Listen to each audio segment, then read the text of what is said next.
พรหมเป็นบ่ลมในพรหมมาทรงฤทธิ์พิสักดากลัวบริษัททุกหมู่พรหมน้อมหันนามัสการประดิษฐานนาทีสงฆ์ควรแล้วจึงบังคมทุลีบาทศาสดาขอพรอันประเสริฐว่าละเลิศเล่าลาปวงสัตว์ในโลกากิเลสน้อยก็ยังมีขอองค์พระจอมปัดสุธรรมาทันลูกีโปรดปวงประสานนี้ท่านจงโปรดแสดงธรรมขอมีมนต์เถิดข้าน้อยผ่านผู้มีวิสาเลิศล้ำโปรดแสดงพระสัทธรรมเทศนาและวาทีขอให้สำเร็จผลแด่ปวงชนบรรดามีสู่สุขเกษมศรีสมดังเจตนาเถิดสาธุขอขอรัตนามีบุญเถิดขน้อยสาธุขอโอกาสการส่ง นะมัตถุรัตนตยัสสะขอความนอบน้อมของข้าพเจ้าจงมีแด่พระรัตนตรัยอภิวันทนาน้อมพระจอมไตรอันล้ำค่าพระพุทธาผู้โลกตั้งเป็นองค์แก้วหน่วยปฐมอภิวาทกราบก้มพระธรรมทรงผ่องใสเลิศวิไลงามงดดังสุรีแยงพื้นผู้เป็นพื้นน้ำเอิบอิ่มสัจเจพยาธาทุกขัสสะสัจเจโวทุกขมาปิยังมากัตถะปาปะกังกัมมังอวิวายะทิวาระโหสัจเจจะปาปะกังกัมมังกริสัทธะกโรทวานะโวทุกขมุตตยาทิอุปิจจาปิปรายาตัง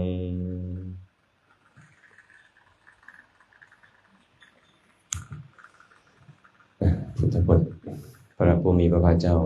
ตรัสไว้แบบนี้ว่าสัจเจพยาธาทุกขัสสะสัจเจโวทุกขมัปปิยังมากัตถะปาปะกังกัมมังอาวิวายะทิวาระโหสัจเจจะปาปะกังกัมมังกริสัทได้ไว้ย่านกลัวต่อความทุกข์บ่เป็นที่พอใจของพวกทานก็อย่าได้เฮ็ดความชั่วทั้งในที่แจ้งและในที่ลับเลยพระพุทธเจ้าบอกคาถาแรกเลยเว้าจังซี่หากว่าย่านทุกข์หั่นนะบ่มักจักน้อยทุกข์อาจารย์แซมก็ได้อยู่ในนี่แม่นบ่ก็ชื่อว่าเฮ็ดชั่วในที่ลับไปบ่มีผู้ใดฮู้นำเนาะอันนี้เว้าตามทวารเฮาคิดบ่ดีตอนใดชื่อว่าเฮ็ดชั่วในที่ลับตอนนั้นเพราะบ่มีผู้ใดฮู้นำเฮาแต่มันส่งผลเป็นทุกข์บ่ส่งผลเป็นทุกข์แน่นอนคันเจ้าเว้าออกมาเฮ็ดออกไปทางกายคนอื่นมีโอกาสรับรู้นำเจ้าเอิ้นว่าเฮ็ดชั่วในที่แจ้งอันนี้เว้าโดยทวารแต่ถ้าหากเว้าโดยโอกาสหรือสถานที่ใดบ่มีคนอื่นรับรู้นำถึงเจ้าจะเคลื่อนไหวกายเว้าออกมาทางวาจาหรือคิดทางใจก็ตามเฮ็ดชั่วในสถานที่นั้นในโอกาสนั้นเอิ้นว่าที่ลับหากเจ้าเฮ็ดในสถานที่ใดเว้าในสถานที่ใดคิดมันอาจจะแสดงออกมาทางหน้าคิดโกรธหมู่มันแสดงออกมาทางหน้าตาได้บ่ให้คนอื่นได้รับรู้นำมีคนหลายคนนั่นก็เอิ้นว่าที่แจ้งได้หากว่าตามโอกาสจะเฮ็ดกรรมชั่วประเภทใดๆก็ตามมันจะส่งผลเป็นทุกข์พระองค์เลยบอกว่าย่านทุกข์บ่สัจเจพยาธะทุกขัสสะหากเจ้าย่านกลัวต่อความทุกข์สัจเจโวทุกขมัปปิยังถ้าหากว่าความทุกข์นี่น่ะบ่เป็นที่น่าฮักน่าพอใจของเจ้านี่นะมากัตถะ อย่าเฮ็ดเด้อปาปะกังกัมมังเสริมกรรมมันสัวซ่านั้นอาวีวาในที่แจ้งก็ตามยะที่วาระโหหรือว่าในที่ลับพระองค์เลยตัดคาถาต่อไปว่าสเจจะปาปะกังกัมมังกริสัทธะกโรทาวาถ้าหากว่าเจ้ากำลังเฮ็ดความชั่วอยู่ก็ตามหรือจะเฮ็ดความชั่วต่อไปในอนาคตนะโวทุกขามุตตยัตถิอุเปจจาปิปรายตังถึงแม้นเจ้าจะฮ้อไปในอากาศได้เจ้าก็บ่พ้นจากทุกข์ไปได้ดอกบ่พ้นจากกรรมชั่วนั้นไปได้ดอกเพิ่นติดปีกก็บ่พ้นได้ถ้าหากเฮ็ดมันไปแล้วอย่าว่าแต่คนธรรมดาเด้อบ่น้อยเด้อบรรลุอรหันตสัมมาสัมโพธิญาณเป็นพระพุทธเจ้าแล้วก็ยังต้องรับผลคือความทุกข์อยู่พระพุทธเจ้าทุกข์บ่พอไม่ออกมาตอนถึกเทวทัตกิ่งหินทับจนพระบาทห่อโลหิตน่ะเจ็บทรมานยังป่วยไข้บ่ทุกขเวทนาทางกายเกิดขึ้นบ่เกิดย้อนหยังล่ะวิบากผลของความชั่วที่พระองค์เฮ็ดน่ะเฮ็ดให้กายวิญญาณอันเป็นทุกข์เนี่ยมันต้องมาเสวยผลของมันต้องมาเสวยอารมณ์นั้นเป็นพระพุทธเจ้าแล้วก็บ่สามารถพ้นไปได้อย่าว่าแต่เหาะเหินเดินอากาศแม่นบ่เป็นพระพุทธเจ้าเลยบ่มีอีหยังอีกแล้วในโลกนี้ที่พระพุทธเจ้าบ่ฮู้บ่เห็นเฮ็ดบ่ได้บ่มีแต่ว่าพระองค์ก็ยังบ่พ้นจากทุกข์จากผลของความชั่วได้พระพุทธเจ้าก็เลยบอกว่า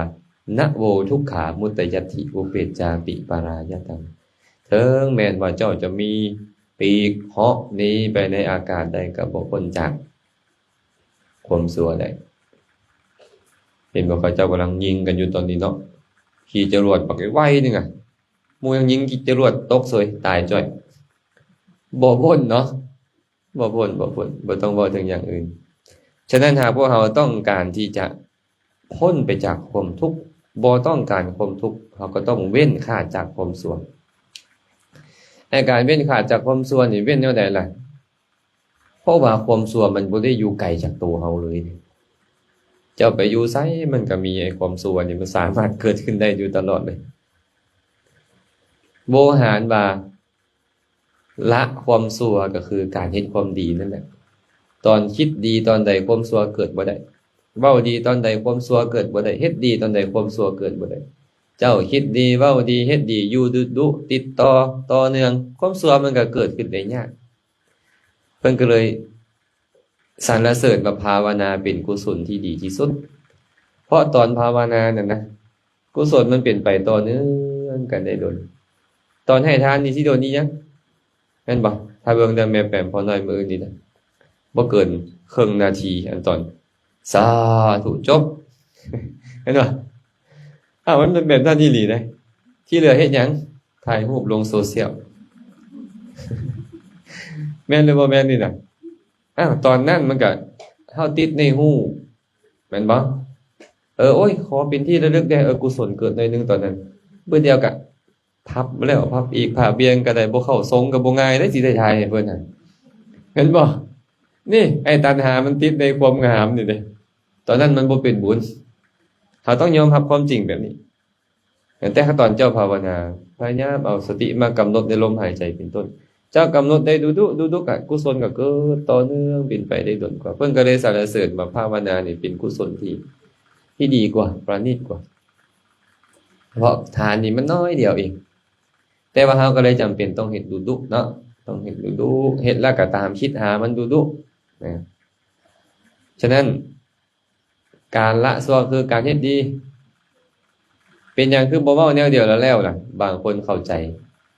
ว่าการเฮ็ดดีบางคนเข้าใจว่าละชั่วข้าพเจ้าก็เว้าโวหารหลายอย่างอย่างเช่นในโอวาทปาติโมกข์การบ่เฮ็ดบาปการเฮ็ดกุศลให้ถึงพร้อมการชำระจิตใจให้สะอาดบริสุทธิ์ความหมายอันเดียวกันเลยบ่เฮ็ดบาปใจบริสุทธิ์บ่เฮ็ดบาปมันก็บริสุทธิ์ตอนกุศลเกิดขึ้นใจบริสุทธิ์บ่ก็บริสุทธิ์นั่นแหละก็อันเดียวกันนั่นแหละต่างแต่ว่าเว้าโวหารหลากหลายเพื่อให้เข้ากับอัธยาศัยของผู้ฟังก็ต้องพยายามมีคุณงามความดีแสดงว่าตอนนี้นี่นะเฮาพยายามบ่พยายามมีกุศลคุณงามความดี พื่อหยังล่ะเพื่อให้มันไปข่มอกุศลอันลามกนั้นข่มบาปกรรมนั้นบ่ให้มันพุดเกิดขึ้นได้ง่ายๆเฮาก็เลยชื่อว่าเป็นผู้ย่านกลัวต่อความทุกข์อยู่ตันก็ต้องงดเฮ็ดชั่วเนาะมื้อนี้เฮาจะฟังธรรมหรือสนทนาธรรมก่อนเนี่ยฟังเนาะแล้วจึงค่อยมีคำถามมาทีหลังกันแล้วกันก็จะนำพระสูตรจากสูตรหนึ่งที่พระผู้มีพระภาคเจ้าตรัสไว้ในสังยุตตนิกายสาขาถาวัตคุถนิกายคุถกนิกายสุตตนิบาตก็มีเนาะในอารวกสูตรอันนี้มีเนื้อหาดีในอารวกสูตรอารวกสูตรนี่พระพุทธเจ้าแสดงอยู่ไสแสดงอยู่เมืองอารวีสมัยหนึ่งพระผู้มีพระภาคเจ้าเป็นประทับอยู่ที่เมืองอารวีเมืองอารวีนี่นะมียักษ์ตนหนึ่งที่ชาวเมืองบูชาเราชื่อว่าอารวกะยักษ์เมื่อชาวเมืองไปบูชาเราสถานที่เราอยู่เขาเรียกว่าอารวกะเจดีย์พระผู้มีพระภาคเจ้าเห็นอุปนิสัยในการบรรลุโสดาปัตติผลของยักษ์ตัวนี้ยักษ์ที่บรรลุธรรมได้บ่นี่ยักษ์นี่ทางหลังกันนะยักษ์บรรลุธรรมได้อยู่บ่ยักษ์ก็คือเทวดาเป็นเทวดาที่นับเนื่องในหมู่ยักษ์ฉะนั้นพระผู้มีพระภาคเจ้าเมื่อเห็นอุปนิสัยของเราแล้วแต่ว่าเราดุร้ายหลายยักษ์ตัวเนี้ยดุร้ายหลายเพิ่นบอกว่ามีอาวุธอยู่4อย่างที่ร้ายแรงที่สุดในโลกเนี่ยมีอาวุธอยู่4อย่าง1วชิราวุธของท้าวสักกะเทวราชเป็นท้าวสักกะเทวราชสัตว์วชิราวุธไปบนใดภูเขาสินีรุก็ยังแตกสลายได้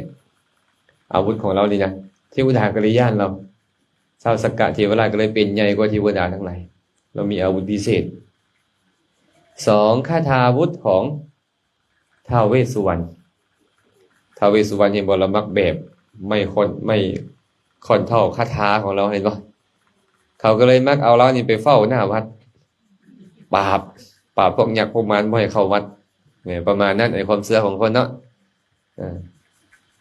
คันเรานี่ดึกค้อนเราไปนี่ทึกหัวยักษ์เป็นพันกระต่ายทั้งหมดเลยยักษ์ก็เลยย่านเราเป็นพญายักษ์อะไรวะท้าวเวสสุวรรณนี่นะแล้วก็นายวุฒิของพญายมเขาเลยมักเห็นพญายมมี3ตามีตาพิเศษแต่ความจริงแล้วตาของเราธรรมดานี่แหละแต่จึงเบิ่งผู้ใดนี่นะพวกลูกน้องของเราน่ะจะเฮ็ดให้แตกสลายให้ไหม้ไปเลยไอ้ความที่มีอำนาจหลายของเรานะเพราะนั้นเราก็เลยคุมพวกจ่ายมพิบาลทั้งหลายพวกนายพญายมนี่และสุดท้ายก็คือวัฏฐาวุธของอารวกะเนี่ยเราโยนอาวุธเราขึ้นอากาศฝนจะบ่ตก12ปีคันโยนผ้าเราไปโปกลงในภูเขาจะบ่มีต้นไม้งอกขึ้นเลย12ปีถ้าโยนอาวุธนี่ลงไปในมหาสมุทรแม้แต่มหาสมุทรก็จะเหือดแห้งฉะนั้นเราก็เลยโหดร้ายหลายใจเราก็บ่ดีบ่ได้ฟังธรรมแล้วมันที่นี่พระผู้มีพระภาคเจ้าเห็นอุปนิสัยในการบรรลุโสดาบันของเราพงกระปายย่างไปสู้ที่อยู่ของเราก็คือสถานที่ที่เขาไปบูชาเรานั่นแหละเรามียักษ์ผู้เป็นบริวารยามอยู่เราบ่อยู่เราไปประชุมเทวดาเขาจะมีเวลาไปประชุมกันเนาะสมาคมของเราก็จะมีไปประชุมทำไปอันนั้นกันเราก็เลยไปประชุมมียักษ์ตนหนึ่งเป็นบริวารเฝ้าอยู่เฝ้าสถานที่ของเราพระพุทธเจ้าก็เข้าไปยักษ์ตัวนั้นกลับมาหาข้าแต่พระองค์ผู้เจริญ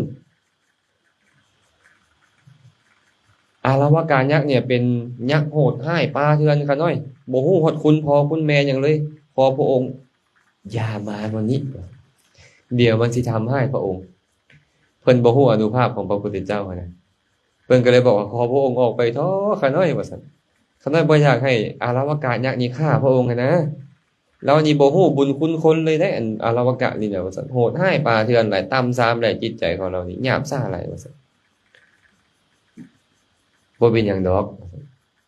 เดี๋ยวค่อยสิท่าเราอยู่นี่แหละเราฮู้ข่าวแล้วก็ฟ้าวมาเนาะมันก็บ่มาคือเฮาดอกบ่ได้เติมน้ำมันราคาแพงๆคือพวกเฮาซุมื้อนี้ดอกบ่ได้ไปต่อคิวเราก็เหาะมาเนาะพอมาฮอดเห็นพระพุทธเจ้าไปนั่งอยู่อาสนะของเราในวิมานของเรานะ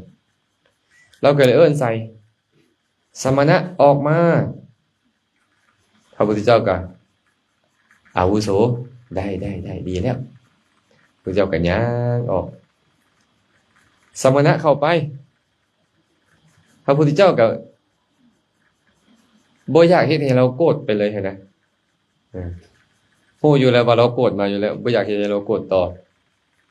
พระเจ้าก็บอกว่าได้อาวุโสดีแล้วย่างเข้าไปนั่ง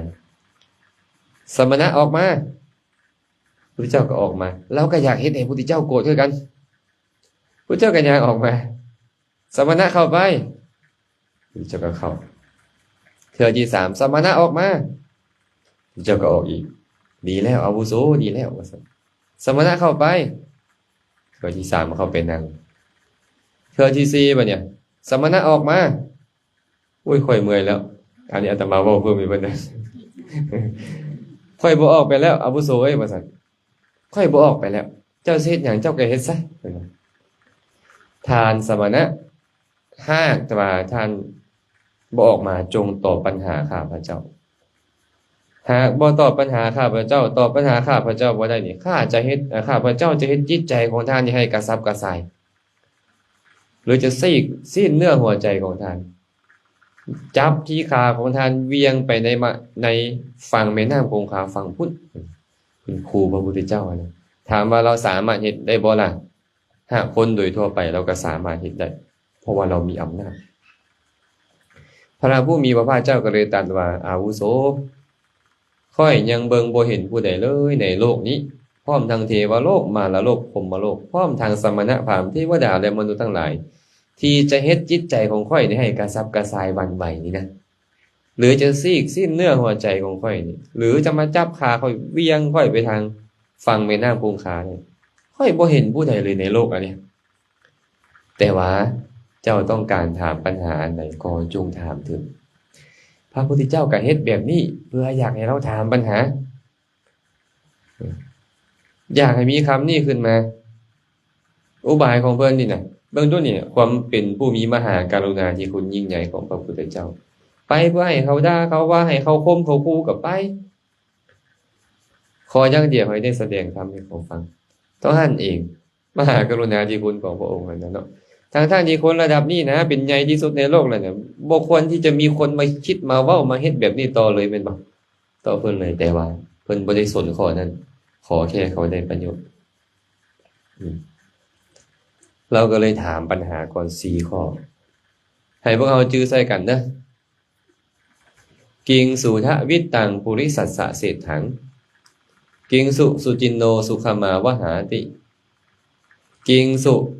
สาธุตรังรสานังกะถังชีวิงชีวิตะมาหุเศรษฐังอันนี้เป็นคำถามของเราแปลว่าแม่นหยังน้อเป็นทรัพย์เครื่องปลื้มใจของบุรุษในโลกไอ้คำว่าบุรุษก็คือบุคคลนั่นแหละของบุคคลในโลกนี้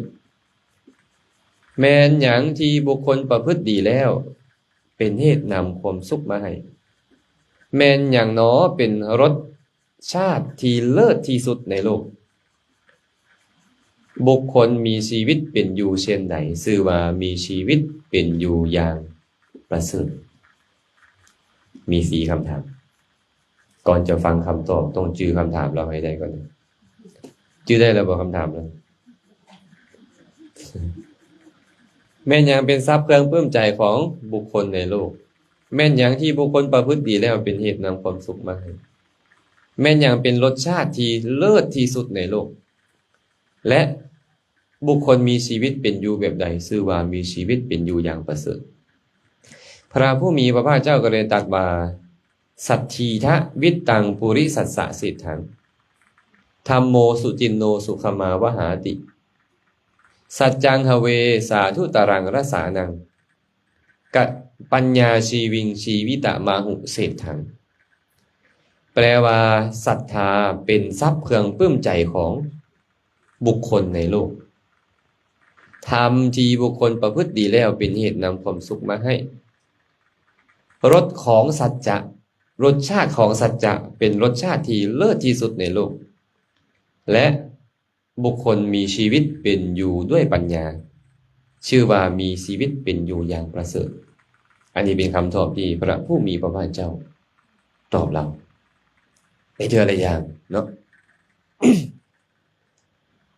คำถามแรกก่อนเราถามมาแม่นหยังเป็นทรัพย์เครื่องปลื้มใจของคนในโลกนี้พระพุทธเจ้าตอบว่าศรัทธาเป็นทรัพย์เครื่องปลื้มใจของคนในโลกศรัทธาคือหยังบัดนี้ศรัทธาคือหยังแม่แป๊บตัวสภาวะธรรมของศรัทธาคือหยังนะเฮามักว่าความเลื่อมใสเห็นบ่ศรัทธามีความเลื่อมใสเป็นลักษณะหรือมีความแล่นไปเป็นลักษณะชื่อไว้นี่นะศรัทธามีความเลื่อมใสเป็นลักษณะหรือมีความแล่นไปเป็นลักษณะความเลื่อมใสคือความผ่องใสเพิ่นเลยเคยอุปมาไว้เหมือนกับแก้วมณีของพระเจ้าจักรพรรดิพระเจ้าจักรพรรดิมีแก้ว7ประการแม่นบ่ใน7ประการนั้นมีแก้วมณีที่มันสว่างไสวใส่แทนพระอาทิตย์ก็ได้แต่ว่าเวลาเอาไปลงน้ำขุ่นๆมันก็ใสเพิ่นรู้ประมาณว่าเหมือนกับน้ำที่มันขุ่นๆพระราชาต้องการเสวยน้ำสะอาดอำมาตย์ก็เลยนำแก้วมณีของพระราชาพระเจ้าจักรพรรดินั้นจุ่มลงน้ำที่มันขุ่นนะขี้ฝุ่นตะกอนพวกแหน่พวกนั้นจมหายไปเหลือแต่น้ำที่ใสก็เลยตักน้ำนั้นมาให้พระเจ้าจักรพรรดิดื่มแม่ฉันใดจิตใจของบุคคลเหมือนกับน้ำไอ้กิเลสที่มันขุ่นมัวจิตใจความโลภความโกรธความหลงความอิจฉาริษยาความหดหู่ท้อถอยทั้งหลายเหมือนกับพวกขี้ฝุ่นพวกตะกอนศรัทธาเหมือนกับแก้วมณีเวลาแก้วมณีเอาไปจุ่มลงน้ำใสฉันใดกิเลสสงบไปฉันใดเวลาศรัทธาเกิดขึ้นในใจของบุคคล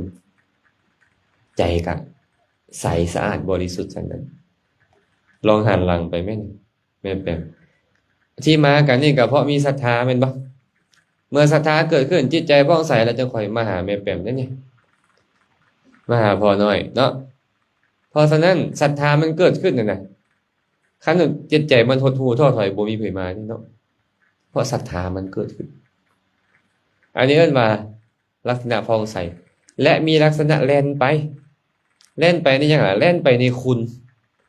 ณของพระพุทธพระธรรมพระสงฆ์เป็นต้นเฮาบอกแต่ว่าเฮามีศรัทธ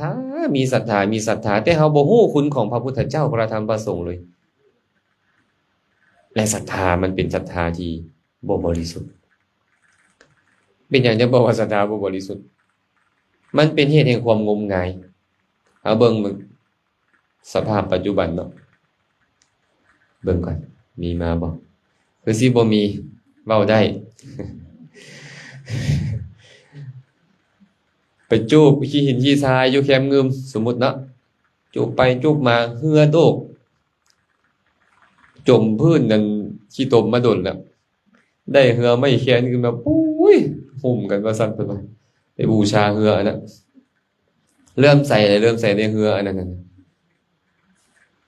ไอ้ความเริ่มใสเกิดขึ้นบ่เกิดแต่ความเริ่มใสเป็นเหตุให้งมงายตัวเนี้ยอาจารย์ชยสารูเราเว้าคักได้เราบอกว่าศรัทธาที่บ่มีปัญญาเนี่ยเป็นเหตุแห่งความบ้าคลั่งเราคลั่งได้บ่เนี่ยคลั่งเลยเป็นแต่ละคลั่งอ่ะบ่ไม่ออกมันมั่นแก่นเด้ขนาดฮู้ซำเฮานี่เฮายังบ่ทันได้บรรลุมีศรัทธาพอแฮงในพระพุทธพระธรรมพระสงฆ์แม่นบ่ผู้คุณก่อนการสร้างศรัทธานี่ยังแล่นไปในคุณนี่เอิ้นว่าศรัทธาและมันเป็นทรัพย์เครื่องปลื้มใจได้จังได๋ศรัทธานี่มันเป็นทรัพย์ได้จังได๋เมื่อมันบ่เป็นรูปธรรมมันเป็นนามธรรมบ่มีศรัทธาให้ทานยากเด้เห็นบ่ศีลภาวนาก็เจริญได้ประโยชน์อื่นๆมาหมดแล้วถามว่าบุคคลผู้ได้เสวยผลอันเป็นสุขมีเงินสร้างลานแป้นที่ดีงามมีทรัพย์สมบัติพัสถานที่ดีเป็นผลของหยังผลของศรัทธาที่เกิดขึ้นแล้วถวายทานนั่นแหละ นบ่โลกิยะทรัพย์มันก็เกิดขึ้น แล้วผู้มีศรัทธานี่นะศรัทธาสมบูรณ์เป็นผู้ใดศรัทธาสมบูรณ์โสดาบันโลกุตระคุณก็สามารถเกิดขึ้นได้เป็นเหตุให้มีทรัพย์สมบัติอันเป็นทรัพย์ภายนอกพร้อมและให้ได้โลกุตระสมบัติพร้อมในอนาคตพร้อม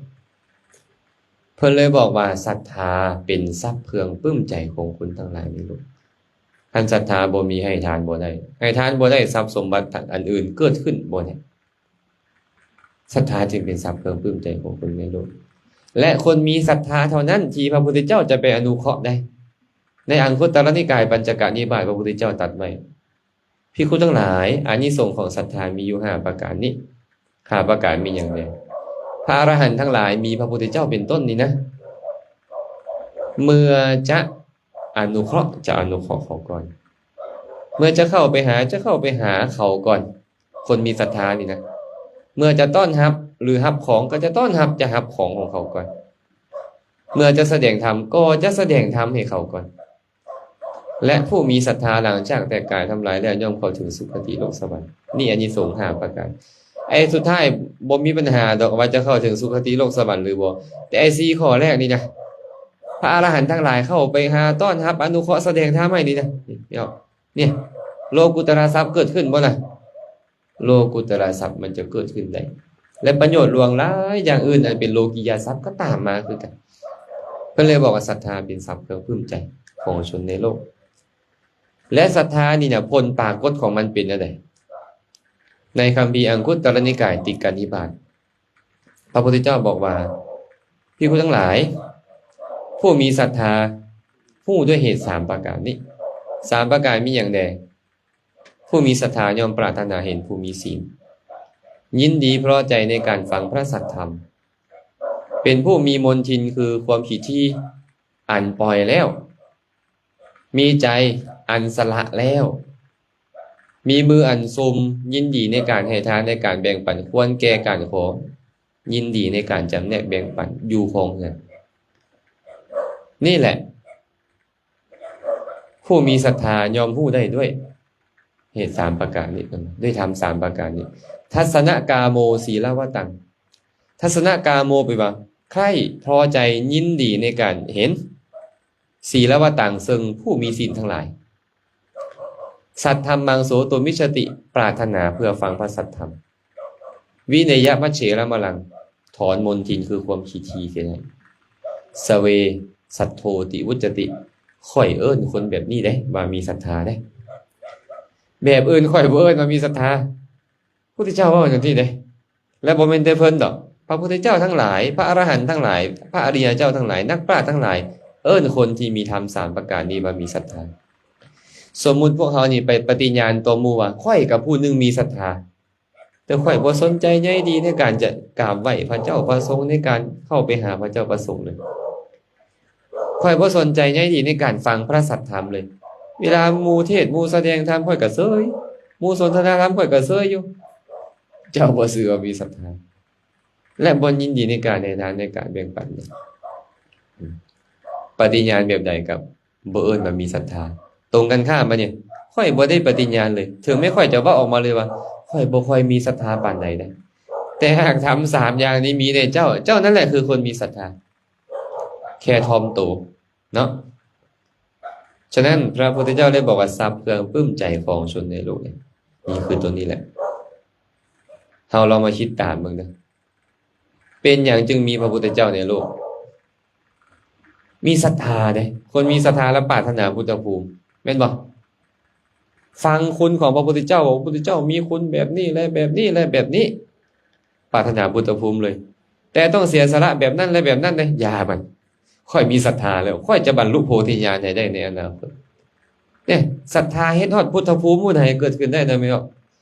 แล้วบ่จำเป็นต้องว่าถึงอย่างอื่นหลายๆคนที่เป็นอัครสาวกมหาสาวกได้ไปฟังธรรมพระพุทธเจ้าสถาปนาพระองค์ใดองค์หนึ่งมาเป็นเลิศด้านนี้มีศรัทธาเกิดขึ้นปรารถนาขอบุญนี้จงเป็นปัจจัยให้ข้าพเจ้าได้เป็นเส้นกับพระองค์นี้ภิกขุณีองค์นี้อุบาสกคนนี้อุบาสิกาคนนี้ในศาสนาของพระพุทธเจ้า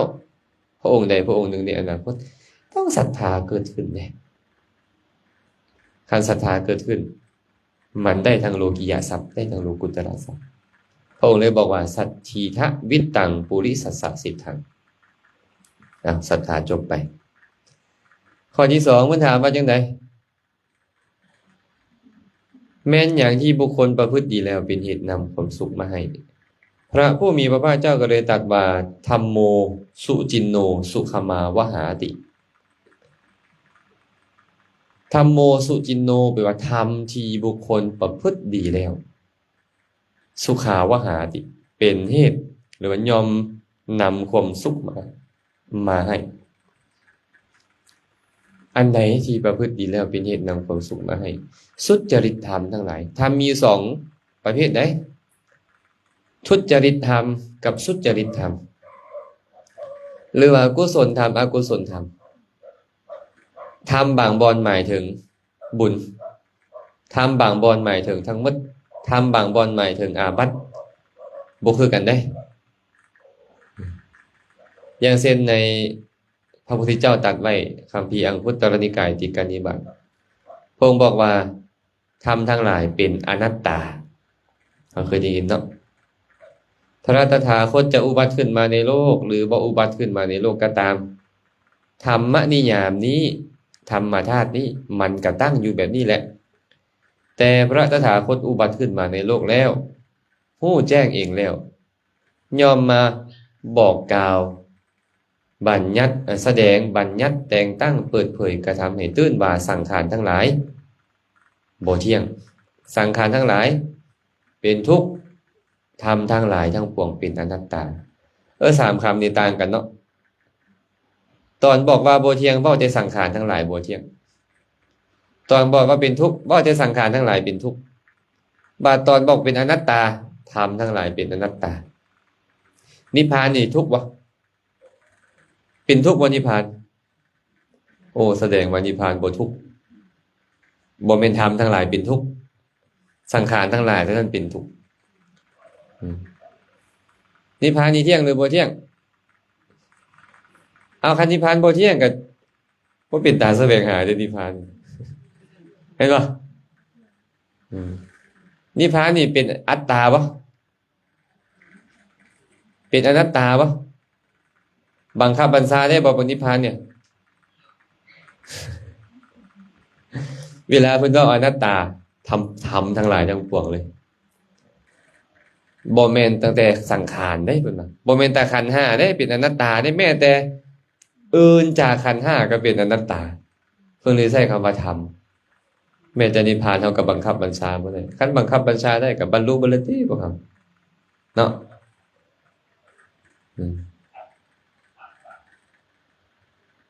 คำว่าธรรมจึงหมายรวมหมดตัวเนี่ยทั้งบุญทั้งบาปเลยแต่บางบอนบัดเนี่ยอย่างเช่นในคุตตกนิกายชาดกเพิ่นเว้าไว้นะหิธัมโมอะธัมโมจะอุโพสมะวิปากิโนอะธัมโมนิระยังเนติธัมโมปาเปติสุขติงเป็นความจริงว่าธรรมและอธรรมบ่มีผลเสมอกันได้อธรรมยอมนำไปนรกธรรมยอมเข้าถึงสุคติฉะนั้นธรรมในที่นี้จึงหมายถึงบุญเท่านั้นอธรรมหมายถึงบาปในคาถานี้ต่างกันเนาะแต่บางบอนบัดเนี่ยบ่แม่นทั้งบุญบ่แม่นทั้งบาปอาบัติ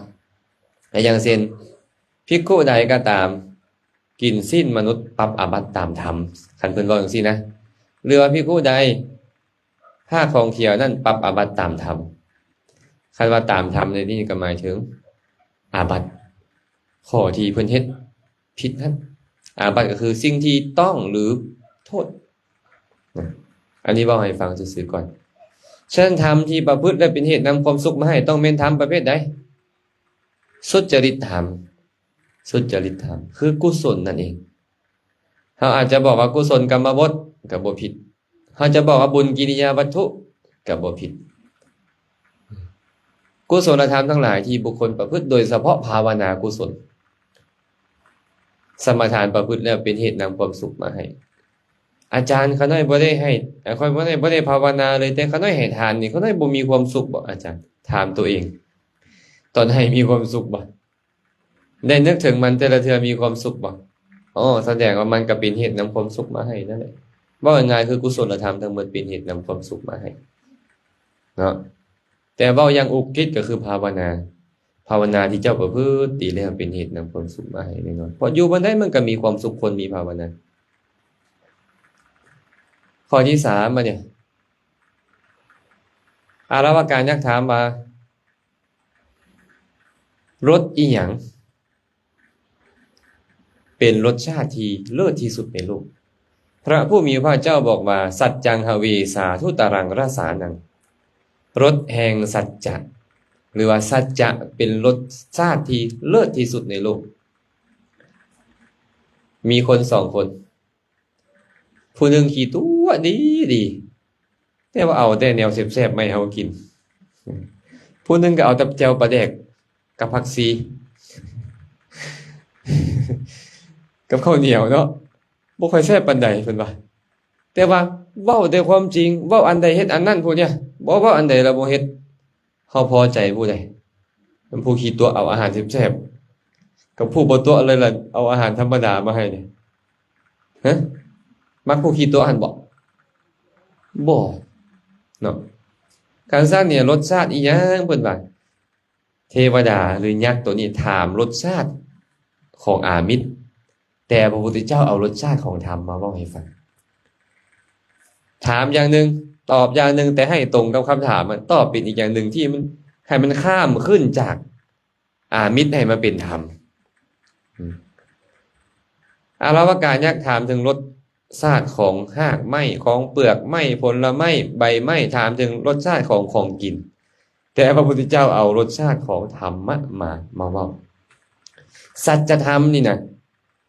ไอ้คำว่าสัจจะวาจีสัจจะนี่มันก็ยังเป็นสิ่งที่พอใจของเฮาแล้วแม่นบ่ถึงเจ้าบ่มีหยังให้เฮาก็อย่าสหายขอแค่เจ้ามีสัจจะพอแล้วแม่นบ่พอมีออกบางซี่บ่คันมาจอบมาอ่อยเฮาดีแต่ตัวตลอดนี่โอ้ยบ่คักปานใดแล้วเนาะมักบ่คนคิดตัวนี้พวกเฮาอาตมานี่บ่มักคน2ประเภทในโลกอันเนี้ยอันอื่นก็พอยอมรับได้เด้1คนขี้ตัว2คนขี้หลักแม่นบ่มักแท้ๆอาตมากินเหล้าโอ๊ยเป็ดมาโอ้ยใส่ก็ยังบ่ซังปานใดคันขี้ตัวแล้วโอ้ค่อยให้ค่อยใกล้นะอันกินเหล้าเมาแล้วมาโอ้ยมาอ้วนก็ยังใครได้นึงอยู่หั่นน่ะเนาะเป็นมาตัวแล้วโอ้บ่คักอันนี้เว้าเฉพาะวาจีสัตว์ได้แต่รสชาติของสัจธรรมมาเนี่ยผู้ใดก็ตามได้ดื่มด่ำสัจธรรมก็หมายถึงได้ฮู้แจ้งอริยสัจตามความเป็นจริงฮู้แจ้งว่าโอ้นี่ทุกข์นี่เหตุเกิดทุกข์นี่เหตุดับทุกข์นี่ทางไปสู่ความดับทุกข์ตามความเป็นจริงเอิ้นว่าได้รสชาติของสัจธรรมตามความเป็นจริงเป็นเลิศที่สุดในโลกบ่มีรสชาติอีหยังที่จะเลิศเท่านี้แล้วแม้ยังเป็นทุกข์ขันธ์5หรือสังขารนั่นแม่นบ่แม้ยังเป็นเหตุเกิดทุกข์ก็สังขารอีกตัวหนึ่งที่เอิ้นว่าตัณหานะเป็นสังขารตัวหนึ่งเด้หรือเว้ารวมๆก็คือกิเลสทั้งหมดมีตัณหาเป็นประธานมีอวิชชาเป็นรากเหง้าสมุทัยนะแม้ยังเป็นเหตุดับทุกข์ก็ไอ้นิพพานนี่แหละแม้ยังเป็นทางไปสู่ความดับทุกข์ก็สังขารตัวจำพวกหนึ่งที่เอิ้นว่าสัมมาทิฏฐิคือตัวปัญญามาปรุงแต่งให้เฮาฮู้สัมมาสังกัปปะมาปรุงแต่งให้เฮาระลึกสัมมาวาจาสัมมากัมมันตะเป็นต้นมาปรุงแต่งให้เฮางดเว้นกายกรรมวจีกรรมเป็นต้นที่บ่ดีสัมมาวายามะมาปรุงแต่งให้เฮาปรารภความเพียรเป็นต้นเป็นสังขารประเภทหนึ่งแต่สังขารฝ่ายดีนะ4อย่างนี่แหละเอิ้นว่าสัจธรรมคือความจริงผู้ใดก็ตามได้ดื่มด่ำรสของสัจธรรมแล้วอาตมายังมักคำเว้าของพราหมณ์ผู้หนึ่งกาลนะปาลีอาจจะมาชื่อซื่อเราบ่อยากคักปานใดแหละเพิ่นไปสนทนาธรรมกันเพิ่นก็เลยเว้าว่าบุคคลผู้อีดผู้เมื่อยมานี่นะได้รสชาติของน้ำผึ้งที่มันหวานอิ่มแล้วนี่นะภายหลังมามีคนเอาของแนวอื่น มาให้กินก็บ่สนใจแล้วสันใดก็สันนั้นเพิ่นผู้ใดก็ตามได้ฟังธรรมของพระสัมมาสัมพุทธเจ้าได้รู้แจ้งในธรรมของพระสัมมาสัมพุทธเจ้าแสดงไว้นี่แม้แต่สมณพราหมณ์เหล่าอื่นจะมาเว้าแนวใดดีปานใดก็ตามก็บ่สนแล้วเพราะรสชาติของสัจธรรมที่พระพุทธเจ้าตรัสไว้นี่มันประเสริฐที่สุดอาละวกะยักษ์ถามถึงรสชาติของกินพระพุทธเจ้านำรสชาติของสัจจะรสชาติของธรรมะเนี่ยมาเว้าสู่ฟังว่ากินแซ่บปานใดก็บ่ทอสัจธรรมเด้อบ่ทอวาจีสัจบ่ทอสัจธรรมเด้อเป็นรสชาติที่เลิศที่สุดในโลกบ่ได้กินข้าว7มื้อก็ได้แม่นบ่คันบรรลุธรรมนี่เนาะเสวยสุขอยู่เนาะฮู้แจ้งสมมุติผู้บรรลุเป็นพระโสดาบันซะเข้าโสดาปัตติผลฮู้แจ้งนิพพานรสชาติของนิพพานนี่มันสุขบ่ได้กินข้าว7มื้อก็เสยสบายมีความสุขแม่นบ่ฉะนั้นรสชาติอื่นจึงบ่ทอนะอันนี้เป็นคำถามและคำตอบข้อที่3ข้อที่4บัดเนี่ยอาระวกะถามว่ากะถังชีวิงชีวิตะมาหุเศรษฐังบุคคลมีชีวิตเป็นอยู่แบบใดจึงชื่อว่ามีชีวิตเป็นอยู่อย่างประเสริฐพระผู้มีพระภาคเจ้าบ่ได้ตอบว่าใช้ชีวิตแบบหรูหราโออาร่ำรวยๆมียศใหญ่ๆบ่เพิ่นบอกจังได๋ปัญญาชีวิงชีวิตะมาหุเศรษฐังบุคคลมีชีวิตเป็นอยู่ด้วยปัญญาชื่อว่ามีชีวิตเป็นอยู่อย่างประเสริฐรู้ความจริงดำเนินชีวิตตามความเป็นจริงมันบ่ทุกข์นี่เนาะสมมุติรวยปานใดก็ตามบ่มีปัญญาเลยยึดมั่นในคันบ่มีปัญญาถึกบ่ค่อยคองค่อยเขาขึ้นมาแล้วแม่นบ่มีเฮามีเขาแล้วมันเริ่มทุกข์ไปใหญ่แล้วปัญญามันบ่เกิดขึ้นเลยแต่ผู้ใดก็ตามดำเนินชีวิตด้วยปัญญาเข้าใจความเป็นจริงของชีวิตและดำเนินชีวิตอยู่เอิ้นว่ามีชีวิตเป็นอยู่อย่างประเสริฐมันบ่ทุกข์เอาเป็นอย่างสมัยก่อนน่ะเคยได้ยินเรื่องของพระโสนะบ่พระโสนะโกริวิสะเคยได้ยินบ่พระโสนะโกริวิสะนี่นะก็เป็นเศรษฐีแต่ว่าเราออกบวชพอออกบวชแล้วเราปราลบความเพียรจนตีนแตกก็เลือดก็ไหลตามบอนจงกรมแล้วพระพุทธเจ้าก็พิจารณาเห็นโอ้ปราลบความเพียรหลายเกินไปแสดงอุปมาให้ฟังว่าโสนะเอ้ยตอนเจ้ายังบ่บวชเจ้าดีดพิณเก่งบ่แม่นบ่โดยคั่นน่ะคันสายเค็งนี่มันม่วนบ่เจ้าว่าบ่เขาให้บ่ม่วนเด้คันสายมันยานเกินไปเด้ก็บ่ม่วนอีกแล้วคั่นหน่อยคันสายพอดีม่วนคั่นหน่อยคันซั่นก็อย่าปราลบความเพียรแฮงหลายเฮ็ดตามบรรลุอรหันต์เมื่อบรรลุอรหันต์แล้วก็มาหาพระพุทธเจ้าอยากจะประกาศคุณของตัวเองนะพระพุทธเจ้าก็เว้าเรื่องราวให้ฟังนะครับปรารภธรรมะไว้แต่พระองค์เห็นว่าท่านพระโสนะนี่เป็นคนสุขุมาราชาติเป็นคนอ่อนโยนเป็นผิวพรรณนี่อย่างของเราอ่อนโยนเนี่ยถึกบ่นี่อาตมาเว้าถึกบ่ผิวพรรณดีหั่นนะมันบ่หยาบคือพวกเขาเบิ่งกำเบิ่งส้นตีนแข็งคือสิกู้อยู่ของเพิ่นบ่เป็นจังซั่นน่ะเนาะคนที่เป็นถึกเลี้ยงมาดีถึกบำรุงประคบประหงมดีพระพุทธเจ้าก็เลยบอกว่าโสนะ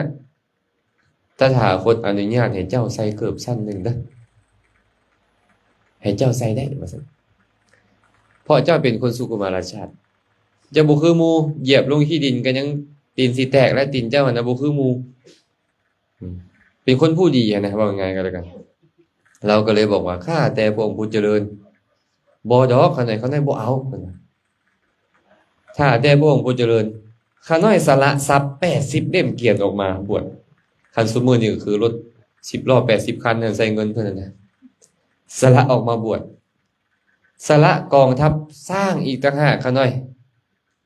มีกองทัพสร้างพร้อมออกมาบวชเดี๋ยวจะถูกคนคารหาว่าเบิ่งแม่ท่านพระโสนะสละทรัพย์สมบัติตั้งว่า80เล่มเกียรติสละกองทัพสร้างออกมาบวชยังมาติดข้องในเกิบคู่เดียวนะถ้าหากพระผู้มีพระภาคเจ้าอนุญาตให้ ภิกษุสงฆ์ทุกองค์นี่นะใส่เกิบได้ขาน้อยจังสิใส่พระพุทธเจ้าก็ปรารภเรื่องนั้นอนุญาตให้พระใส่เกิบสั้นเดียวพระนี่ใส่เกิบได้สั้นเดียวได้เนาะ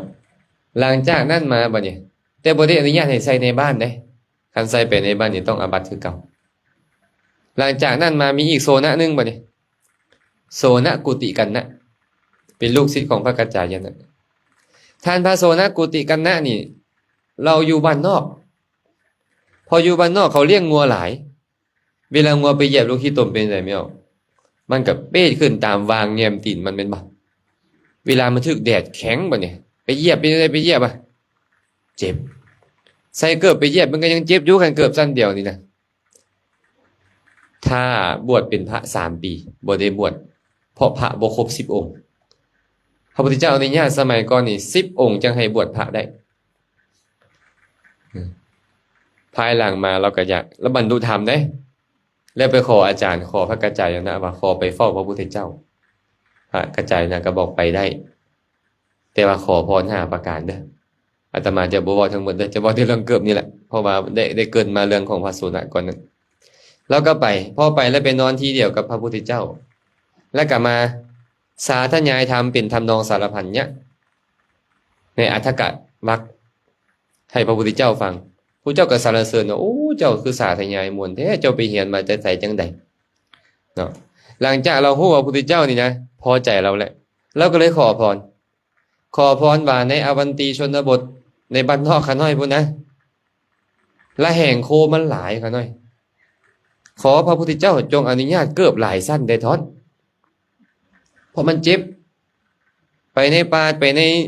ทงนากับเจ้าอ่ะมันมีละแหงงัวนี่นะมันเหยียบแล้วมันเจ็บมันคันว่ามีเกิบหลายสั้นขึ้นนี่จะบ่เจ็บตีนพระเจ้าก็เลยบอกว่าเฮาอนุญาตทั้งหมดบัดเนี่ยบ่แม่นตั้งแต่บ้านนอกเจ้าได้ขอบเขตนอกเอิ้นว่าปัจ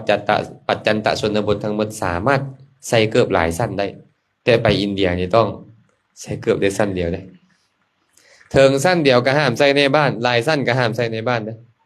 พอมีพระกลุ่มหนึ่งใส่เกิบเข้าไปในบ้านชาวบ้านก็ตามนี้ย้อนพวกไม่ออกนี่แหละพระจังใส่เกิบไปบ้านบ่ได้บ่แม่นย้อนผู้อื่นเด้อนี่เด้อใส่เกิบไปแล้วพระก็ได้พอใส่เกิบไปชาวบ้านก็ตามนี้โอ้ยเฮ็ดโตคือคารวาสของเฮือนนี่เบิ่งแม่ใส่เกิบคือพวกเฮาสิแตกต่างหยังกันเพิ่นว่าชาวบ้านเขาตำหนิติเตียนด่าว่าเอาพระกลับไปบอกพุทธเจ้าพุทธเจ้าก็บอกว่าห้ามภิกขุใส่เกิบออกไปในหมู่บ้านบ่ได้ห้ามในป่าเด้บ่ได้ห้ามในวัดห้ามในหมู่บ้านองค์ใดใส่ไปเป็นอาบัติถูกกฎโอ้ยอาจารย์แซมนี่เว้าแต่เรื่องนี้ปฏิบัตินี่เนาะ เคยมีคนมาถามอาตมาเนาะเขานิมนต์ให้ไปเทศน์อยู่สวรรณเขตเขาก็จองปี้ให้นะอาตมาก็ไปแล้วไปผู้เดียวดิเนาะเอาคือบ่มาหลายคนเนี่ยเอาเขาจองปี้ให้ผู้เดียวที่ไปหลายคนเนี่ยแต่ก็ไปผู้เดียวซั่นล่ะวะ ย่างๆขึ้นไปรถเขาก็แน่นแต่ติ่นจนฮอดหัวตอนไปเขาเอิ้นครูบานะครูบาเป็นหยังคือบ่ใส่เกิบบ่ได้เอามานำคันสิไปบอกว่าผิดวินัยก็คือสิบ่ฮู้นำเฮาดอกหั่นนะบ่ได้เอามานำใส่รถองค์ใดเพิ่นก็ใส่กันหมดเพิ่นน่ะอย่าเพิ่นบ่เป็นหยังอาตมาบ่ได้เอามาก็เลยว่าแล้วไปโอ้คนเนี่ยขากลับได้บ่เนี่ยแอร์โฮสเตสเพิ่นเป็นผู้ชายบ่เนี่ยอย่าทานบ่เนี่ยอย่าทานเนี่ยบ่เนี่ย อย่าทานคือบ่ใส่เกิบโอ้ยเกือบจักสิตอบจังได๋อยู่วัดใส่อยู่แต่ว่าบ่ได้ใส่มานำก็เลยว่าจบไปคันสิเว้าก็บ่ฮู้นำเฮาเนาะไปรอบใหม่สิไปศรีลังกา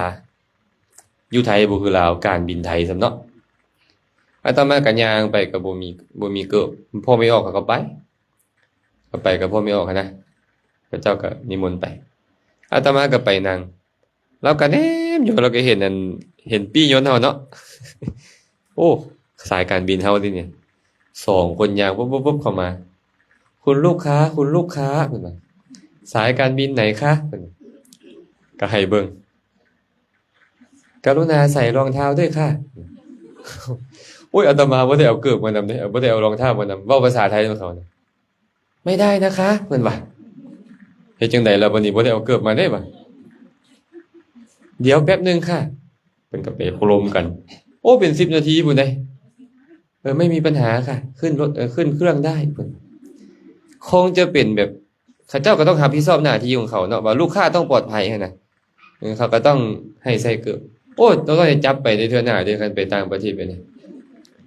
แต่ว่าไปอินเดียก็นี่ก็บ่ได้เอาไปดอกแต่สายการบินไทยจื้อเลยต้องได้เอาไปเด้เขาเจ้าบ่ให้ขึ้นเด้บางเทื่อคันในกรณีเช่นนั้นก็เฮาใส่ใจเหตุได้ว่ามันมีอันตรายเนาะแต่ว่าไปในหมู่บ้านนี่บ่ได้เด้ก็ญาติโยมนี่ล่ะตำหนิพระแต่ว่าสมัยต่อมาพระองค์นึงเพิ่นเจ็บตีน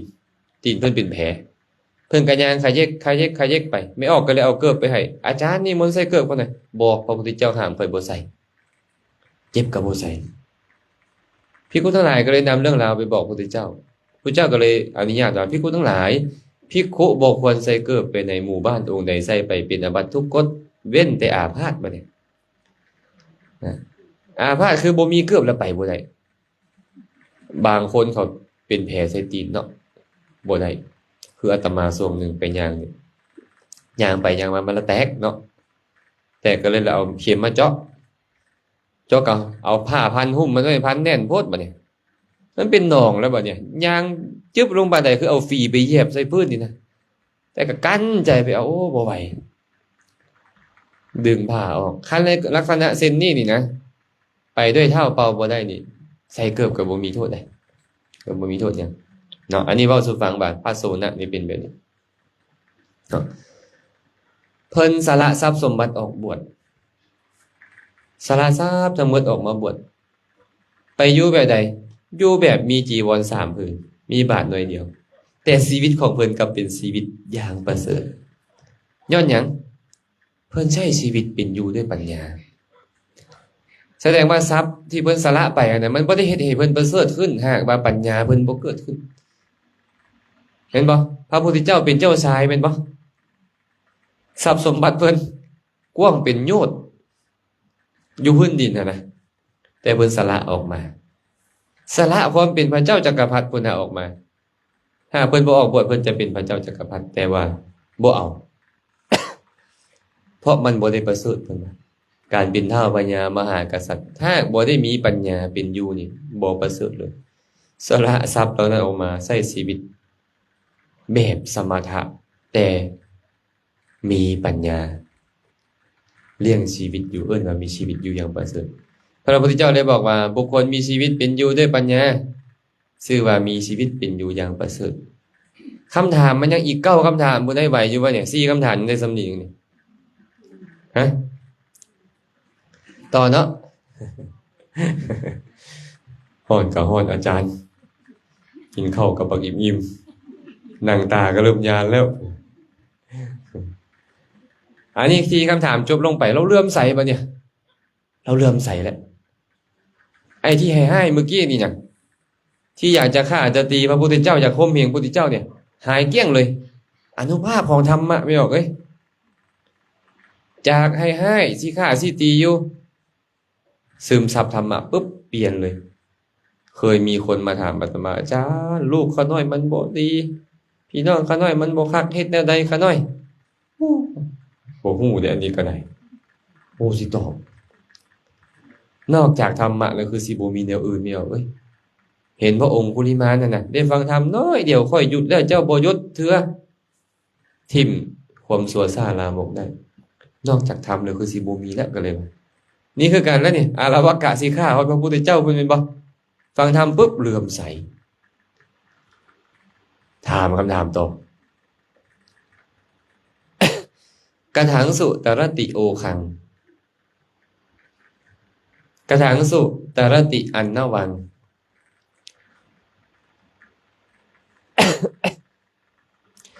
บุคคลข้ามโอคะได้ด้วยอีหยังบุคคลข้ามอันนบได้ด้วยอีหยัง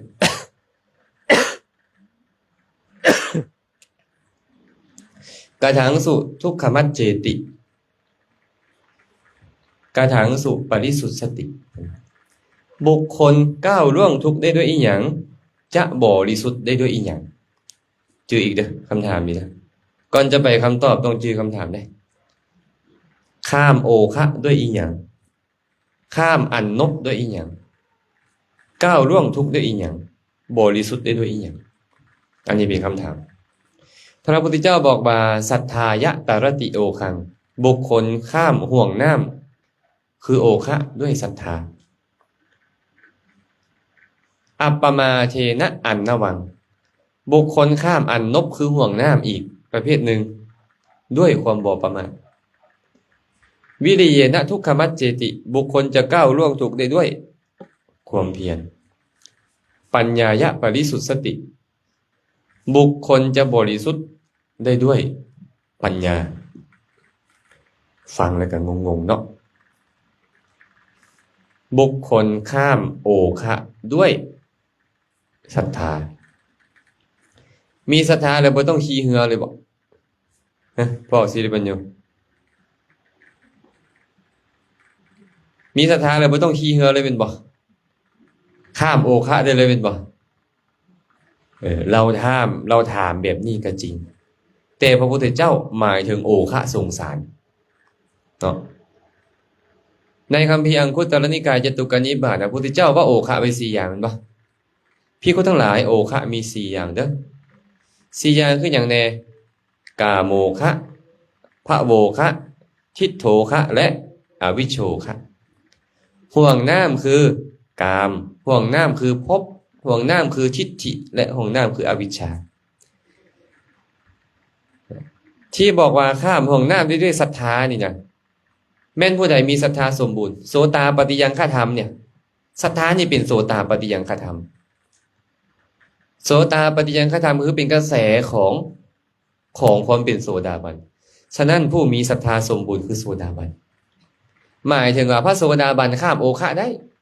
โอคะคือหยังล่ะคือทิฏโถคะพระโสดาบันละหยังสักกายทิฏฐิมิจฉาทิฏฐิเห็นว่าเป็นตัวเป็นตนแม่นบ่วิจิกิจฉาความลังเลสงสัยศีลพัตตปรามาส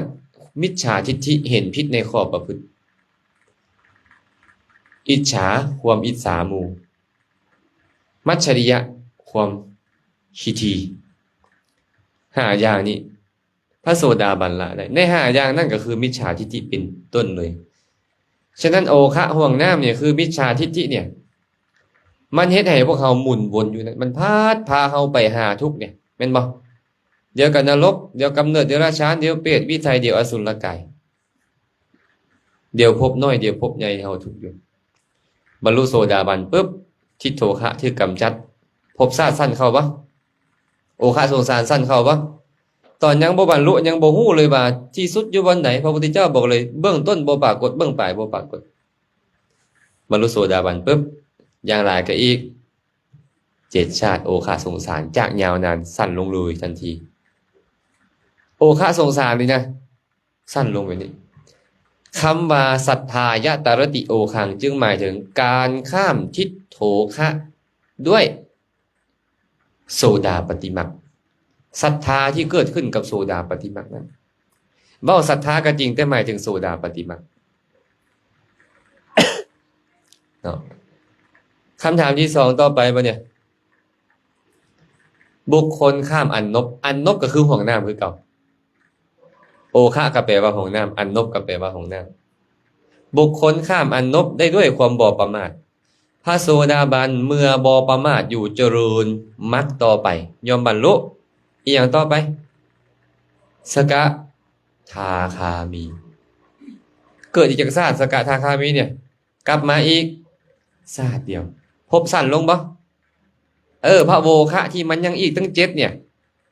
มันสั้นลงเหลือชาติเดียวกลับมาเกิดอีกชาติเดียวไอ้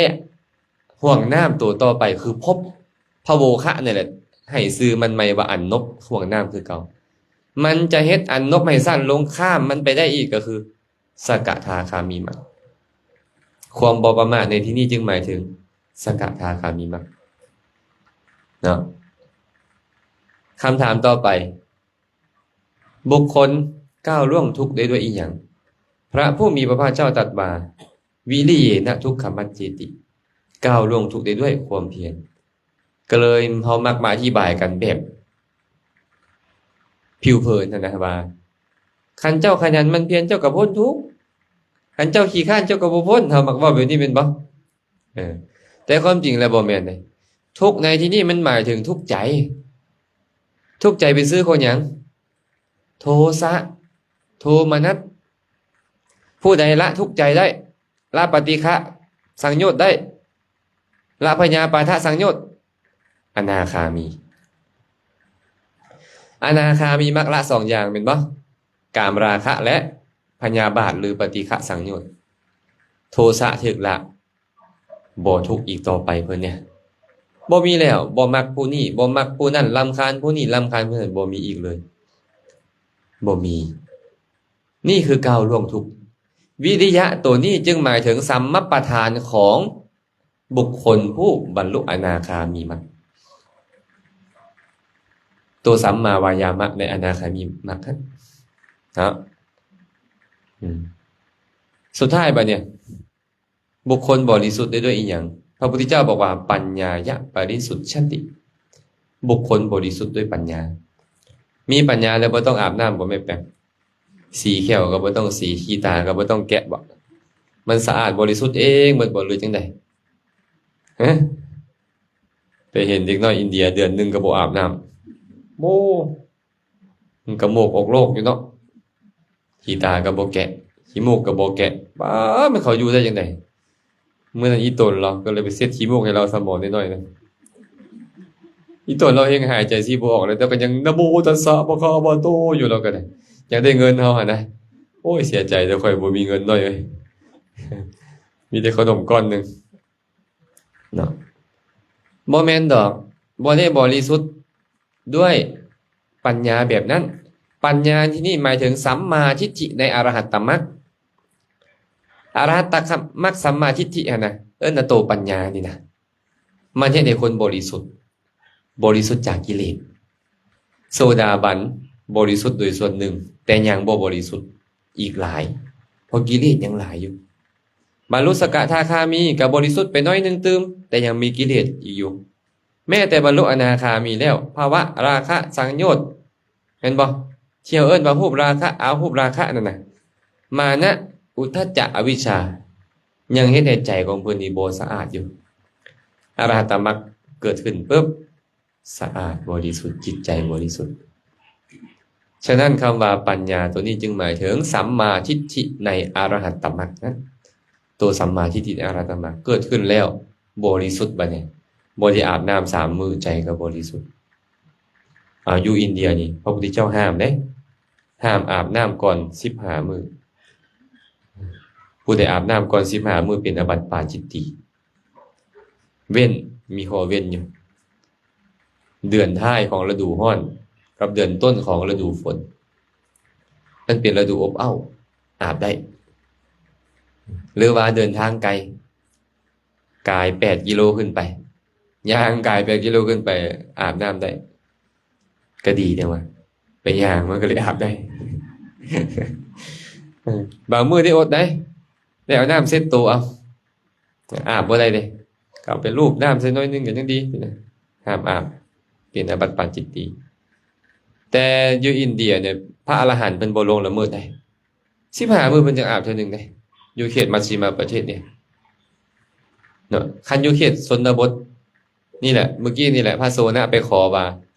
อยู่ชนบทมันร้อนอบอ้าวหลายค่ะน้อยขี้ฝุ่นก็หลายอาบน้ำดุๆได้บ่พุทธเจ้าก็เลยอนุญาตให้อาบน้ำดุได้อยู่ปัจจันตชนบทประเทศลาวก็เลยจัดเป็นปัจจันตเขาจึงอาบน้ำได้ซุมื้อนี่ได้เดี๋ยวนี้ที่บ่ฮอดมื้อละ3 เทื่อแล้วบ่อยู่นี่มันร้อนแฮงเนาะเอาเป็นอันว่าพระพุทธเจ้าตรัสว่าบริสุทธิ์ด้วยปัญญานี่หมายถึงมรรคปัญญาในอรหัตตมรรคคือตัวสัมมาทิฏฐิเราฟังคำตอบ4 ข้อจบลงบรรลุโสดาบันเรียบร้อยฟัง4 ปัญหาแรกได้ศรัทธา4 ปัญหาที่2บรรลุโสดาบันคุ้มบ่คุ้มแต่ว่าคนเฮานี่นะ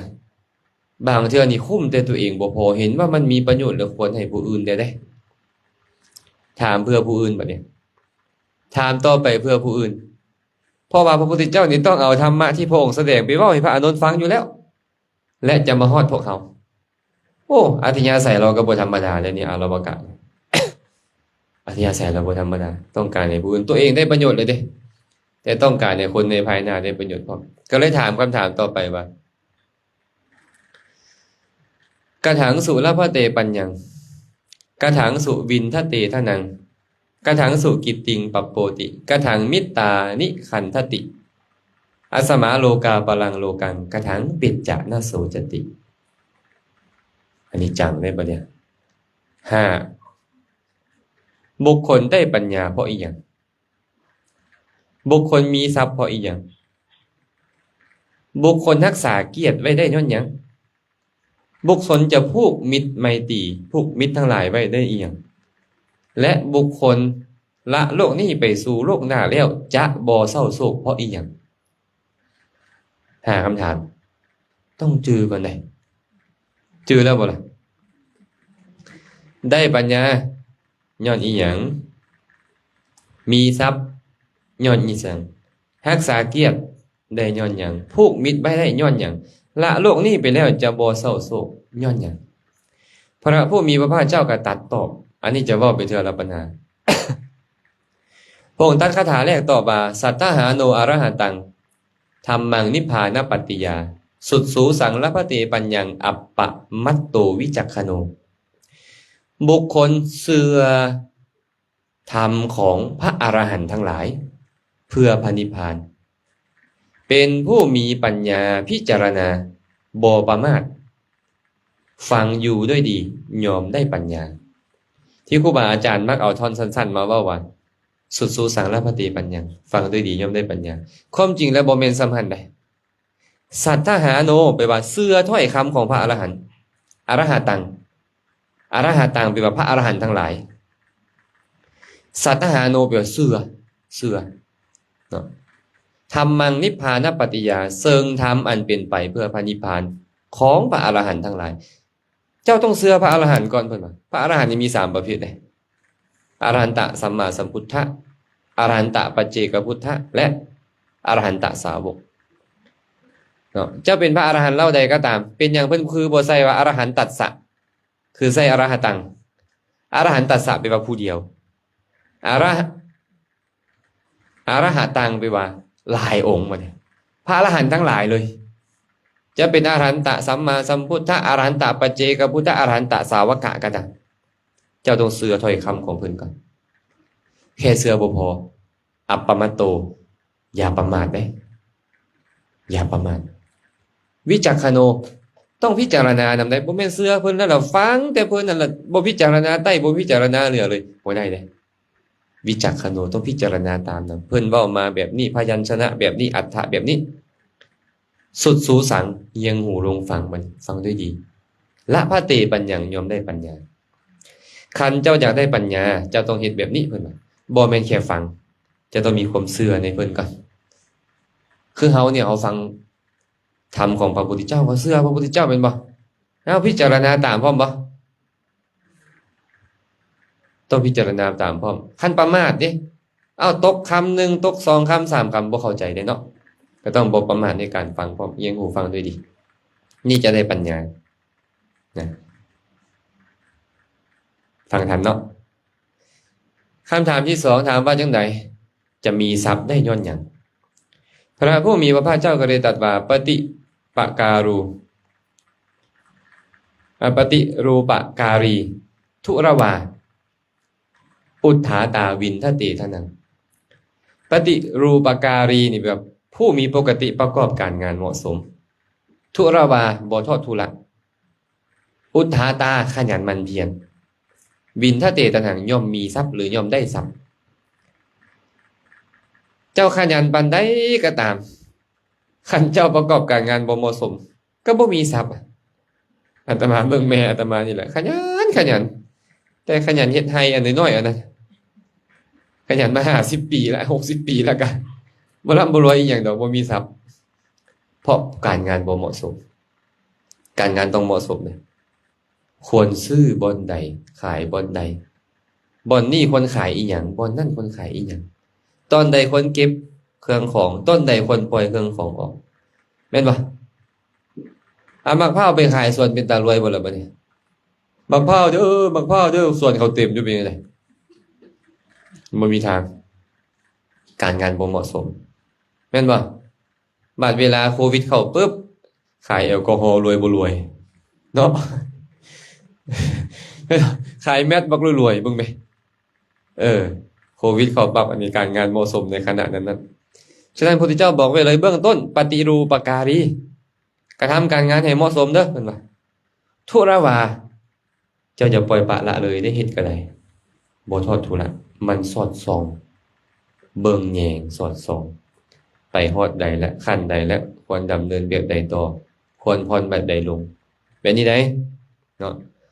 บางคนทอดทุระโอ้ยปล่อยให้เขาเฮ็ดเดี๋ยวเขาก็โกงเจ้าแล้วบางคนบ่เป็นคนอื่นได้โกงไอ้คนที่เขาไว้ใจนั่นแหละโกงเด้อ มันบ่เป็นคนอื่นโกงแต่คนที่เขาไว้ใจนั่นแหละบางเทื่อก็ลูกตัวเองโกงแม่บางนึงนี่คำบ่เว้าสู่ฟังลูกโกงแม่ไป800ล้านบาทหักขนาดเลยลูกชายแท้ๆโกงแม่ไป800ล้านบาท คนลาวนี่แหละไว้ใจที่สุดแล้วนั่นก็คือคนที่โกงย้อนหยังล่ะเจ้าทอดทุระเจ้าทอดทุระเด้อาจารย์เขาก็เลยต้องบ่ทอดทุระเฮ็ดธุรกิจการงานอีหยังก็ตามเนาะอุทธาตาต้องขยันหมั่นเพียรนำได้คันบ่ขยันหมั่นเพียรนี่แล้ว12 โมงยังตื่นโอ้ยเขาไปซื้อห้านอื่นเบิดแล้วเครื่องของกันเลยเนาะ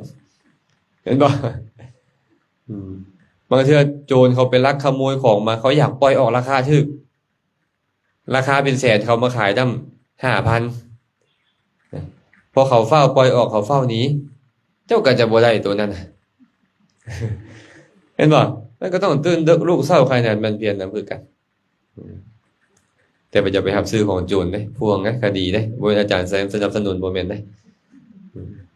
แต่ว่ากรณีเช่นนั้นมันจะบ่ได้เนาะจึงเนาะประกอบการงานเหมาะสมสอดส่องดูแลบ่ทอดทุระและก็ขยันหมั่นเพียรจะมีทรัพย์ต่อไปบัดนี้ถามว่า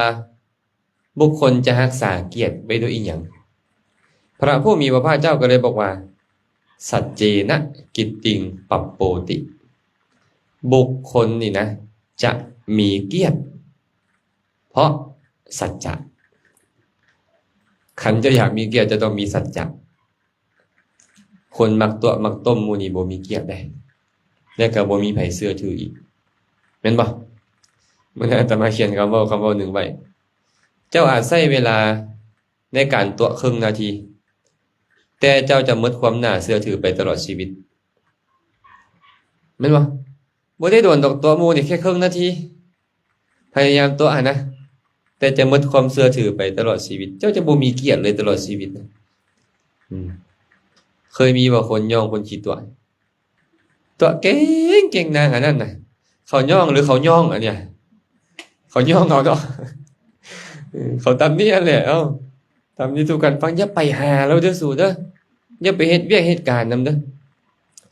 เคยมีคนหนึ่งไปตัวเขา20 ล้านเหรียญเขาเอามาลงทุนจากต่างประเทศตัวเขา20 ล้านเหรียญยอมติดคุกเอาบ่กี่ปีแล้วก็ออกเอามาแบ่งกัน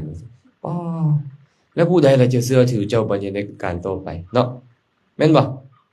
โอ้แบบนี้ก็บ่ได้แล้วเดี๋ยวนี้ยังมีเกียรติบ่คนแบบเนี้ยเขาย่องบ่เขาย่องอันเนี้ยมีลูกเขาบอกลูกมีหลานเขาบอกหลานอย่าไปใกล้เด้อคนแบบนี้เด้อมักตัวได้มักต้มหมูได้โอ้ดีได้แม่นบ่เขาก็บ่อยากใกล้เขาก็บ่ย่องการสั่นผู้ใดมีสัจจะมีเกียรติแน่นอนโอ้เบิ่งแม่ท้าวอันนี้นางอันนั้นน่ะเรามีสัจจะได้เว้าอันใดเฮ็ดอันนั้นได้บ่เว้าอันใดบ่เฮ็ดอันนั้นสัจจะจึงเป็นเหตุให้มีเกียรติอันนี้สัจจะวาจาซื่อได้และบุคคลใดก็ตามบรรลุปรมัตถสัจจะบัดนี้บรรลุอริยสัจตามความเป็นจริงเจ้าบรรลุอริยสัจเจ้าจะมีเกียรติที่สุดบ่แม่นแต่มนุษย์ชื่นชมได้บัดนี้เนาะแม่นบ่เทวดาอินทร์พรหมทั้งหลาย กสรรเสริญให้ความนอบน้อมบูชาผู้ที่บรรลุปรมัตถสัจจะนั้นคนนี้จะมีเกียรติไปไสก็มีเกียรติคนแบบเนี้ยไปใส่ก็มีเกียรติเนาะการสั้นทั้งสัจจะวาจาทั้งปรมัตถสัจจะเฮ็ดให้มีเกียรติโดยเฉพาะอย่างยิ่งก็คือสัจจะวาจาที่เรากำลังบอกกันเนาะเทวดาคืออารวกะอย่างนี้ถามต่อไปว่าบุคคลจะผูกมิตรไว้ได้แนวใดพระผู้มีพระภาคเจ้าก็เลยตรัสว่าถ้าทางมิตตานิขันธติมันไฟฟ้ามัน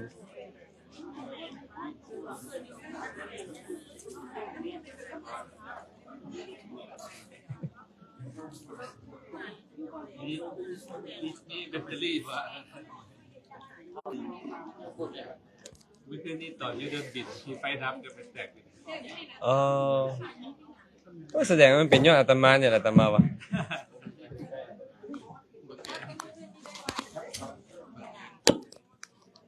ประเทศอยู่ไสก็อย่าอยู่ลาวอยู่ไทยอยู่เวียดนามก็แม่นไฟดับตลอด สมคำว่าเทศจนน้ำบ่ไหลไฟดับครับอยากเข้าไปหาคนขี้ทีบ่คันไปไส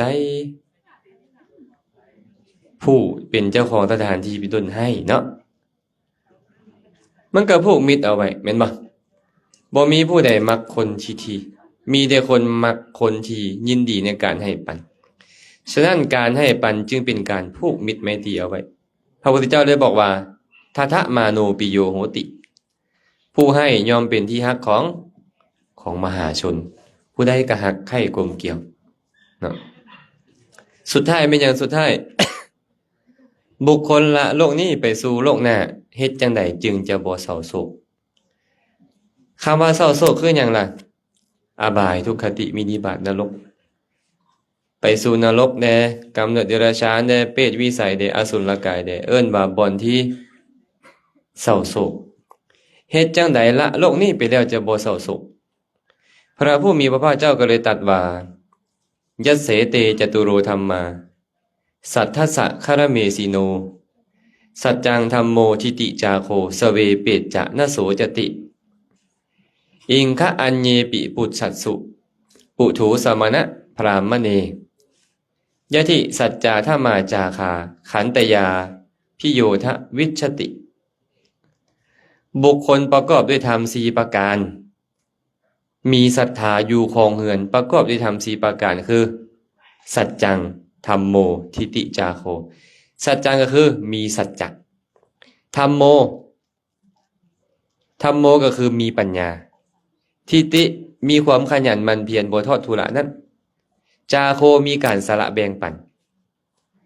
มีธรรม4อย่างนี่แหละละโลกนี้ไปแล้วจะบ่เศร้าโศกก็หมายความว่าเจ้าฟังธรรมได้ปัญญาหั่นแหละเจ้าขยันหมั่นเพียรบ่เกียจคร้านประกอบการงานเหมาะสมมีทรัพย์หั่นแหละเจ้ารักษาสัจจะมีเกียรตินั่นแหละเจ้ามักให้ทานมีมิตรในชาตินี่แหละละโลกนี้ไปแล้วเจ้าจะบ่เศร้าโศกย้อน4อย่างที่ข่อยเว้ามานี่บ่แม่นแนวอื่นได้เพิ่นแสดงว่าเฮามันฟังให้ได้ปัญญาประกอบการงานเหมาะสมคือพวกเฮานี่นะเฮาก็ประกอบการงานที่เหมาะสมขยันหมั่นเพียรบ่เกียจคร้านใช่มั้ยรักษาสัจจะพร้อมและยินดีในการให้ทานในการแบ่งปันพร้อมมีศรัทธาอยู่ครองเรือนมีธรรม4ประการเนี่ยละโลกนี้ไปแล้วบ่ไปอบายเพิ่นบ่ไปนรกบ่ไปกำเนิดเดรัจฉานเปรตวิสัยอสุรกายอิงคะอัญเยปิปุสัสสุปุถุสมณะพรามนา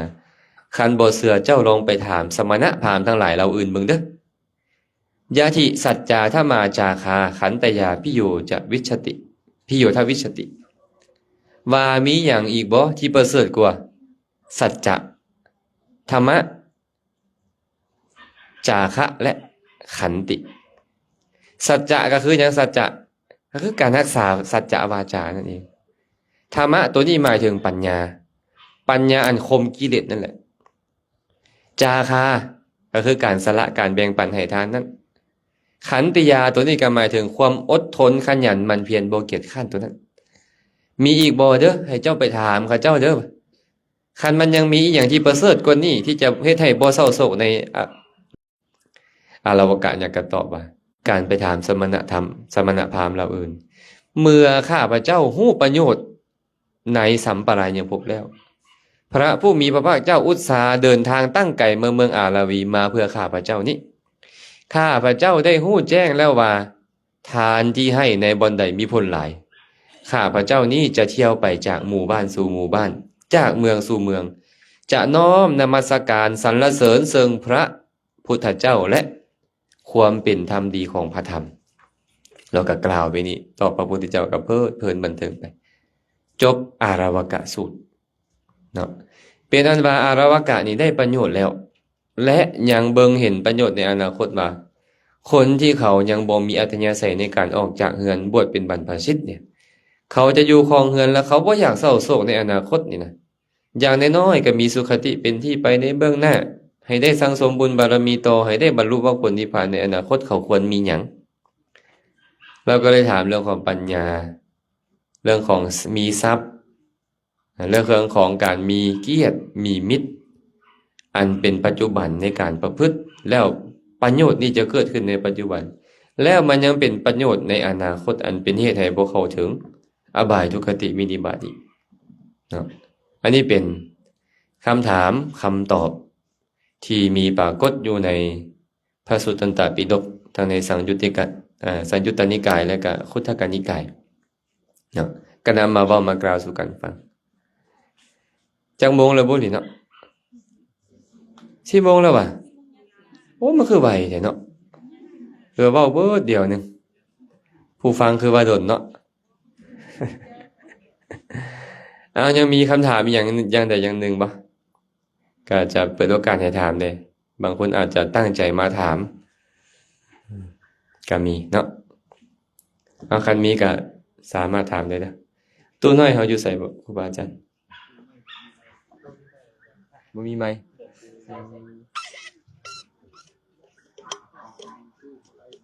มีบ่มีผู้อยากถามบ่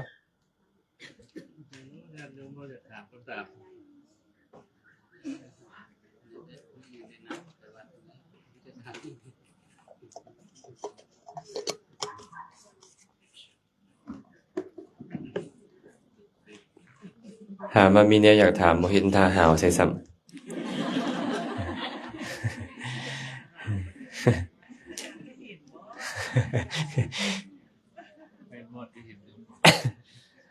เอามือมุบปากกันแม่นแล้วเนี่ยปุบปากหาว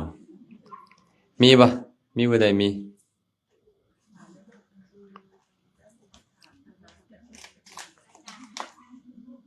เว้าดังๆเลยเว้าดังๆเลยไม่ดับ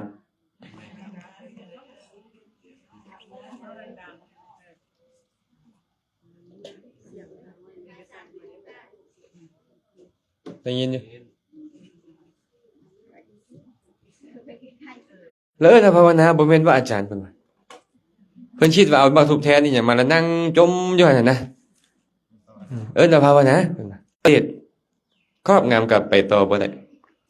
ภาวนากับบ่ดำเนินไปก็อาจจะมิจฉาภาวนาได้ในกรณีเช่นนั้นแต่ว่าภาวนามันบ่ดำเนินไปก็มีเนาะและบางคนนี่น่ะไปภาวนาแล้วมันมีนิมิตบางอย่างมันเกิดขึ้นเวลาใจเราสงบนี่มันจะสร้างมโนภาพเขาเลยว่านิมิตใจของคนเฮานี่มันสามารถนิมิตอีหยังก็ได้ให้เกิดขึ้นภาพปรุงแต่งนี่นางตอนนี้ยังนิมิตภาพอีหยังที่อยู่ใกล้ๆอยู่ต่างประเทศให้เกิดขึ้นได้แม่นบ่เคยมีพระองค์นึงเพิ่นก็มักปฏิบัติธรรมเนาะแต่เพิ่นบ่ได้ศึกษาการปฏิบัติให้ถูกต้องซะก่อนให้เข้าใจซะก่อนเพิ่นก็ไปปฏิบัติไปอยู่ธรรมผู้เดียวก็ไปภาวนาตามสไตล์เพิ่นนั่นแหละเนาะเพิ่นก็พยายามเฮ็ดสมาธิใจมันก็เริ่มสงบพอใจสงบแล้วมันมีภาพผู้หญิงบัดเนี่ยภาพผู้หญิงแก้ผ้ามาหาเพิ่นมื่นตาก็เห็นอยู่บัดเนี่ยจากรับตามื่นตาก็เห็นแล่นใส่เขาบัดเนี่ยแล่นนะมันรูปภาพผู้หญิงอันนั้นน่ะแล่นนะมันก็มาพี่มันก็มันรูปภาพผู้หญิงเอิ้นแท้เนาะเพิ่นก็แล่นตามเลยเขาเจ้าได้แล่นไล่เอาแก้ผ้าเลยเด้แก้ผ้าแล่นนำเขาเลยเนี่ยไอ้แบบนี้ก็มีอยู่ ฉะนั้น การทำความเข้าใจในภาวนาข้อนั้นให้เข้าใจดีเสียก่อนแล้วปฏิบัติ จึงจะดีบ่ซั่นเขามาเอิ้นว่าทำแตกหลายๆคนนี่เพี้ยนไปเลยได้เว้าไปเลยนางสมาธิแล้วเป็นนี่เป็นนั่นค่อยเหาะอยู่เทิงอากาศแนวนี้แนวนั้นเห็นผีเห็นสร้างเห็นเพศไปเห็นบ่ญาติโยมเอ้ยเดี๋ยวนี้แห่งโลกโซเชียลเนาะลงอีหยังคือนิดนึงโอ้ยไปเคาะกระป๋องอยู่ปราสาทนี่นึงดังแล้วไปเคาะหม้อเก่าเขาอยู่ปราสาทน่ะแม่นบ่ไม่ออกป่ะบ่แน่ได้อาจจะเป็นมิจฉาก็ได้เนาะบางท่านนั่งสมาธิอยู่ดีเข้าฌาน4ฌาน5ไปแล้วก็เว้าไปตอนเข้าฌานไปนั่งอยู่กับเมฆกีบเมฆพุ่นพัดว่ามันแม่นได้อันเนี้ยมันก็เลยไปหลายต่างยังบ่ได้ศึกษาให้ถูกต้องนะบางเทื่อสภาพธรรมมันเกิดขึ้นแบบนี้แท้แต่เฮาบ่ได้ฮู้ลำดับของการปฏิบัติปฏิบัติมันต้องมาตามสเต็ปแบบนี้เข้าใจผิดไปก็ปรุงแต่งไปจิตมันปรุงแต่งได้หมดเลยและบางอย่างปรุงแต่งแล้วมันคล้ายจริงพร้อมเป็นไปนั่นเด้บางเทื่อนี่โอ้ยจิตมันปรุงแต่งเลข3ตัวก็มีแดงปึ้งเลยพุ่นน่ะบางคนน่ะดันไปออกตัวนั้นแท้อันเลขก็ได้ก็เลยมั่นใจซะเลยบัดนี้ นี่แหละภาวนาถูกต้องแล้วผลได้เป็นอย่างนั้นก็มีการศึกษาเข้าหากัลยาณมิตรอยากปฏิบัติธรรมข้อใดก็ต้องไปหากัลยาณมิตรผู้ที่ช่ำชองในข้อนั้นอยากเจริญเมตตาก็ต้องไปหาผู้ที่มักเจริญเมตตาและเขาปฏิบัติแบบนั้นมาอยากจะเจริญอานาปานสติก็ต้องไปหาคนที่เขามักเจริญอานาปานสติและเขาปฏิบัติมาดีแล้วฮะเอิ้นว่ากัลยาณมิตรแต่ถ้าหากบ่ได้บุคคลเช่นนั้นเลยต้องไปหาธรรมกชุดธรรมกถึกก็จะแนะนำแนวนี้การปฏิบัติแบบนี้ต้องมาลำดับแบบนี้แล้วก็จังค่อยสิบ่มีโอกาสผิดนะเนาะเข้าใจเนาะอาจารย์ข้อที่2อาจารย์การสร้างเหตุนะคะแม่ต้องเฮ็ดอะไรเพราะว่าเคยได้ยินนั่นหลายคนมาว่าสร้างเหตุเด้อเขาอยากไปอันนี้อยากเฮ็ดอันนี้สร้างเหตุเด้อนะอาจารย์คำว่าสร้างเหตุนะมันต้องเฮ็ดจังได๋4 5เหตุแม่นบ่เอาสร้างเหตุก็4 5เหตุนั่นแหละนี่สร้างเหตุก็คือหาเหตุแต่4 5เหตุนี่คือหาเรื่องเนาะเหตุมีทั้ง2อย่างเด้เหตุดีเหตุบ่ดีเนาะเหตุดีเหตุบ่ดีคำว่าสร้างเหตุก็คือนี่แหละคล้ายๆแบบพระพุทธเจ้านี่นะคันเพิ่นอยากเป็นพระพุทธเจ้าเพิ่นต้องสร้างเหตุอีหยังไปนี่นะให้เป็นพระพุทธเจ้าก็คือต้องบุญบารมีแม่นบ่ค่อยอยากมีปัญญาหลายก็ต้องสร้างเหตุของแม่นหยังล่ะสร้างเหตุของความมีปัญญาสุดสูสังและปฏิบัติก็ต้องสร้างเหตุของการมีทรัพย์คือการแบ่งปันค่อยอยากมีเกียรติก็ต้องสร้างเหตุของการมีเกียรติก็คือมีสัจจะจังซี่เป็นต้นผลเจ้าต้องการผลอันใดก็ต้องสร้างเหตุให้ได้ผลอันนั้นเอิ้นว่าสร้างเหตุคันสิ่งที่น่าปรารถนาสิ่งที่ดีงามก็แน่นอนก็ต้องเป็นเหตุที่ดีกทานศีลภาวนาที่เฮาเว้ากันนี่แหละเนาะเอิ้นว่าสร้างเหตุแต่เหตุบางอย่างพาไปบางบ่อนเหตุบางอย่างก็เหตุผลบางอย่างให้เกิดขึ้นต่างกันนะคือเว้าให้ฟังที่ผ่านๆมานั่นแหละทานมันก็เป็นเหตุให้มีโภคทรัพย์ศีลก็เป็นเหตุให้เข้าถึงสุขติภาวนาก็เป็นเหตุแห่งปัญญาก็แบบนี้คันว่าเจาะจิ้มลงไปอีกโกรธเป็นเหตุให้ขี้ให้อยากขี้ให้ก็สร้างเหตุแห่งความโกรธคือความโกรธนั่นแม่นบ่เมตตาเป็นเหตุของความงามอยากงามก็สร้างเหตุแห่งความงามอยากอายุยืนก็เว้นขาดฆ่าสัตว์จะตายไวๆก็ฆ่าสัตว์ดุๆเนาะอยากเกิดในตระกูลสูงก็สร้างเหตุคือความเคารพอ่อนน้อมต่อผู้ใหญ่ต่อสมณพราหมณ์เป็นต้นอยากไปเกิดในตระกูลต่ำก็บ่ต้องเคารพอ่อนน้อมต่อไผก็แบบนี้เป็นต้นนั่นแหละคันเจาะจิ้มลงไปแต่ละเรื่องเนาะบางว่าน่าจะเข้าใจอาจารย์แถมคำถามแล้วก็เนี่ย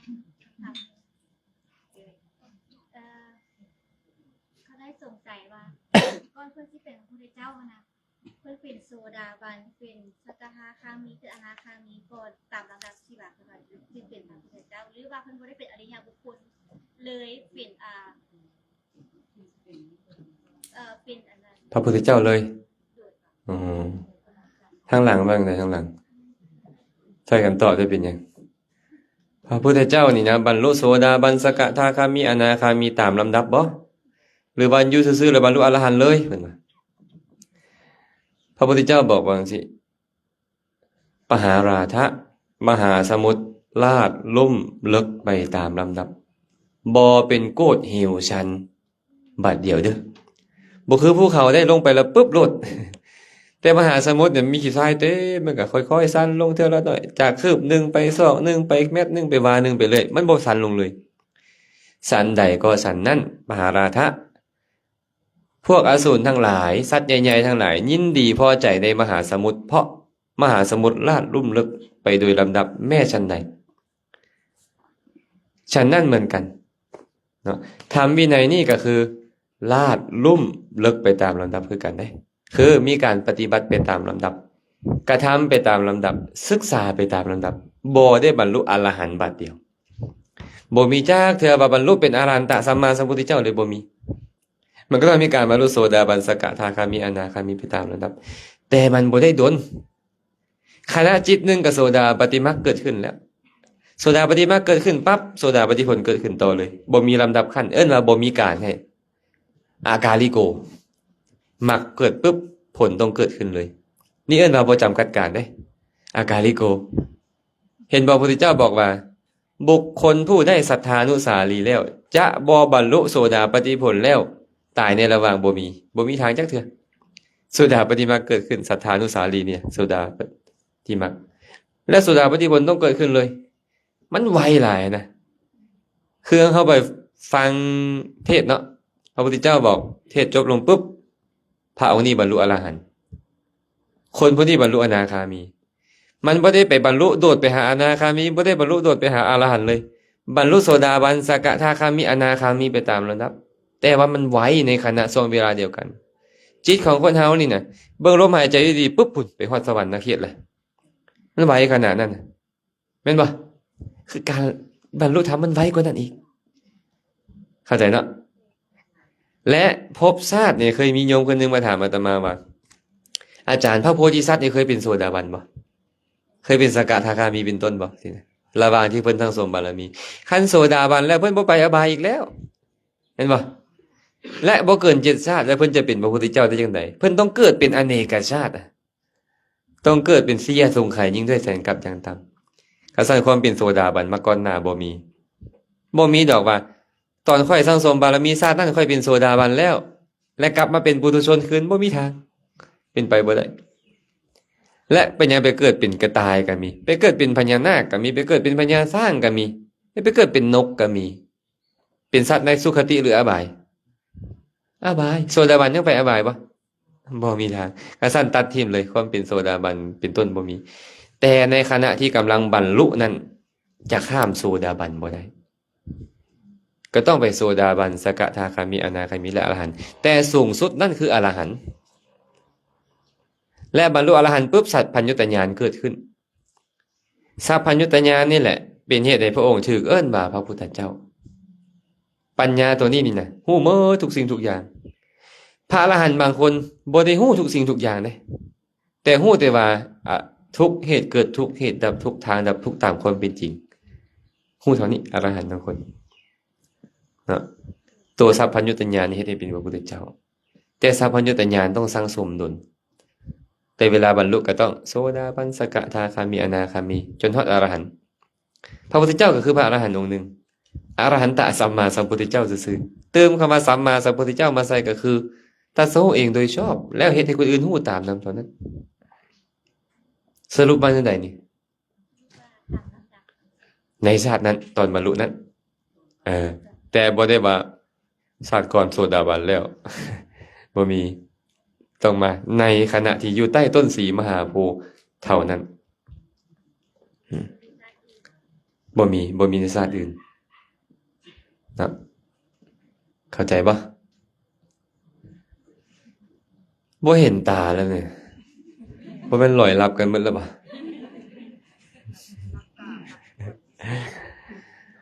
อนุโมทนานำคำถามของผู้ถามเด้อหมดแล้วบ่หมดก็คือสิอยากให้หมดแล้วแหละเนาะแต่ ดึกสมควรแล้วเอาไว้มื้อใหม่นำเนาะเอาไว้มื้อใหม่นำกันแล้วกันก็บางคนก็น่าจะมีคำถามอยู่ดอกแต่ว่ารู้สึกว่ามันดึกก็น่าจะพอสมควรก่อนก็ขอจบการฟังธรรมสนทนาธรรมลงเพียงเท่านี้ก่อนขออนุโมทนาบุญนำญาติธรรมเมื่อสุขสุขคนโดยเฉพาะแล้วมื้อนี้ก็พ่อน้อยแม่แปมผู้เป็นเจ้าภาพเจ้าศรัทธารักษ์ให้สถานที่เป็นทานให้ครูบาอาจารย์ได้ใช้สอยในการเจริญกุศลและก็ให้ญาติธรรมได้มาร่วมกันเจริญกุศลก็อย่าลืมมื้ออื่นเช้าเนาะประมาณจักโมงบ่นี่เนาะประมาณจักโมงสิใส่บาตรบ่ประมาณจักโมง7 โมง 7 โมงครึ่งเนาะเพื่อญาติธรรมอยู่ไกลเนาะก็จะเริ่มกิจกรรมกันท่านผู้ใดสะดวกมีเงินไขคันน้ำมันพอน่ะเนาะ ก็มาร่วมกุศลนำเพิ่นอีกตื่มนะอนุโมทนาบุญนำทุกคนทุกท่านขอให้บุญที่เกิดขึ้นในครั้งนี้จงเป็นปัจจัยอำนวยอวยใส่ให้เฮาท่านทั้งหลายจงได้ประสบพบเจอแต่ความสุขปราศจากทุกข์ทั้งปวงปรารถนาสิ่งหนึ่งประการใดอันเป็นไปในทางที่ชอบประกอบด้วยธรรมแล้วก็ขอให้ความปรารถนาของทุกคนทุกท่านจงสำเร็จโดยทั่วกันเทอญ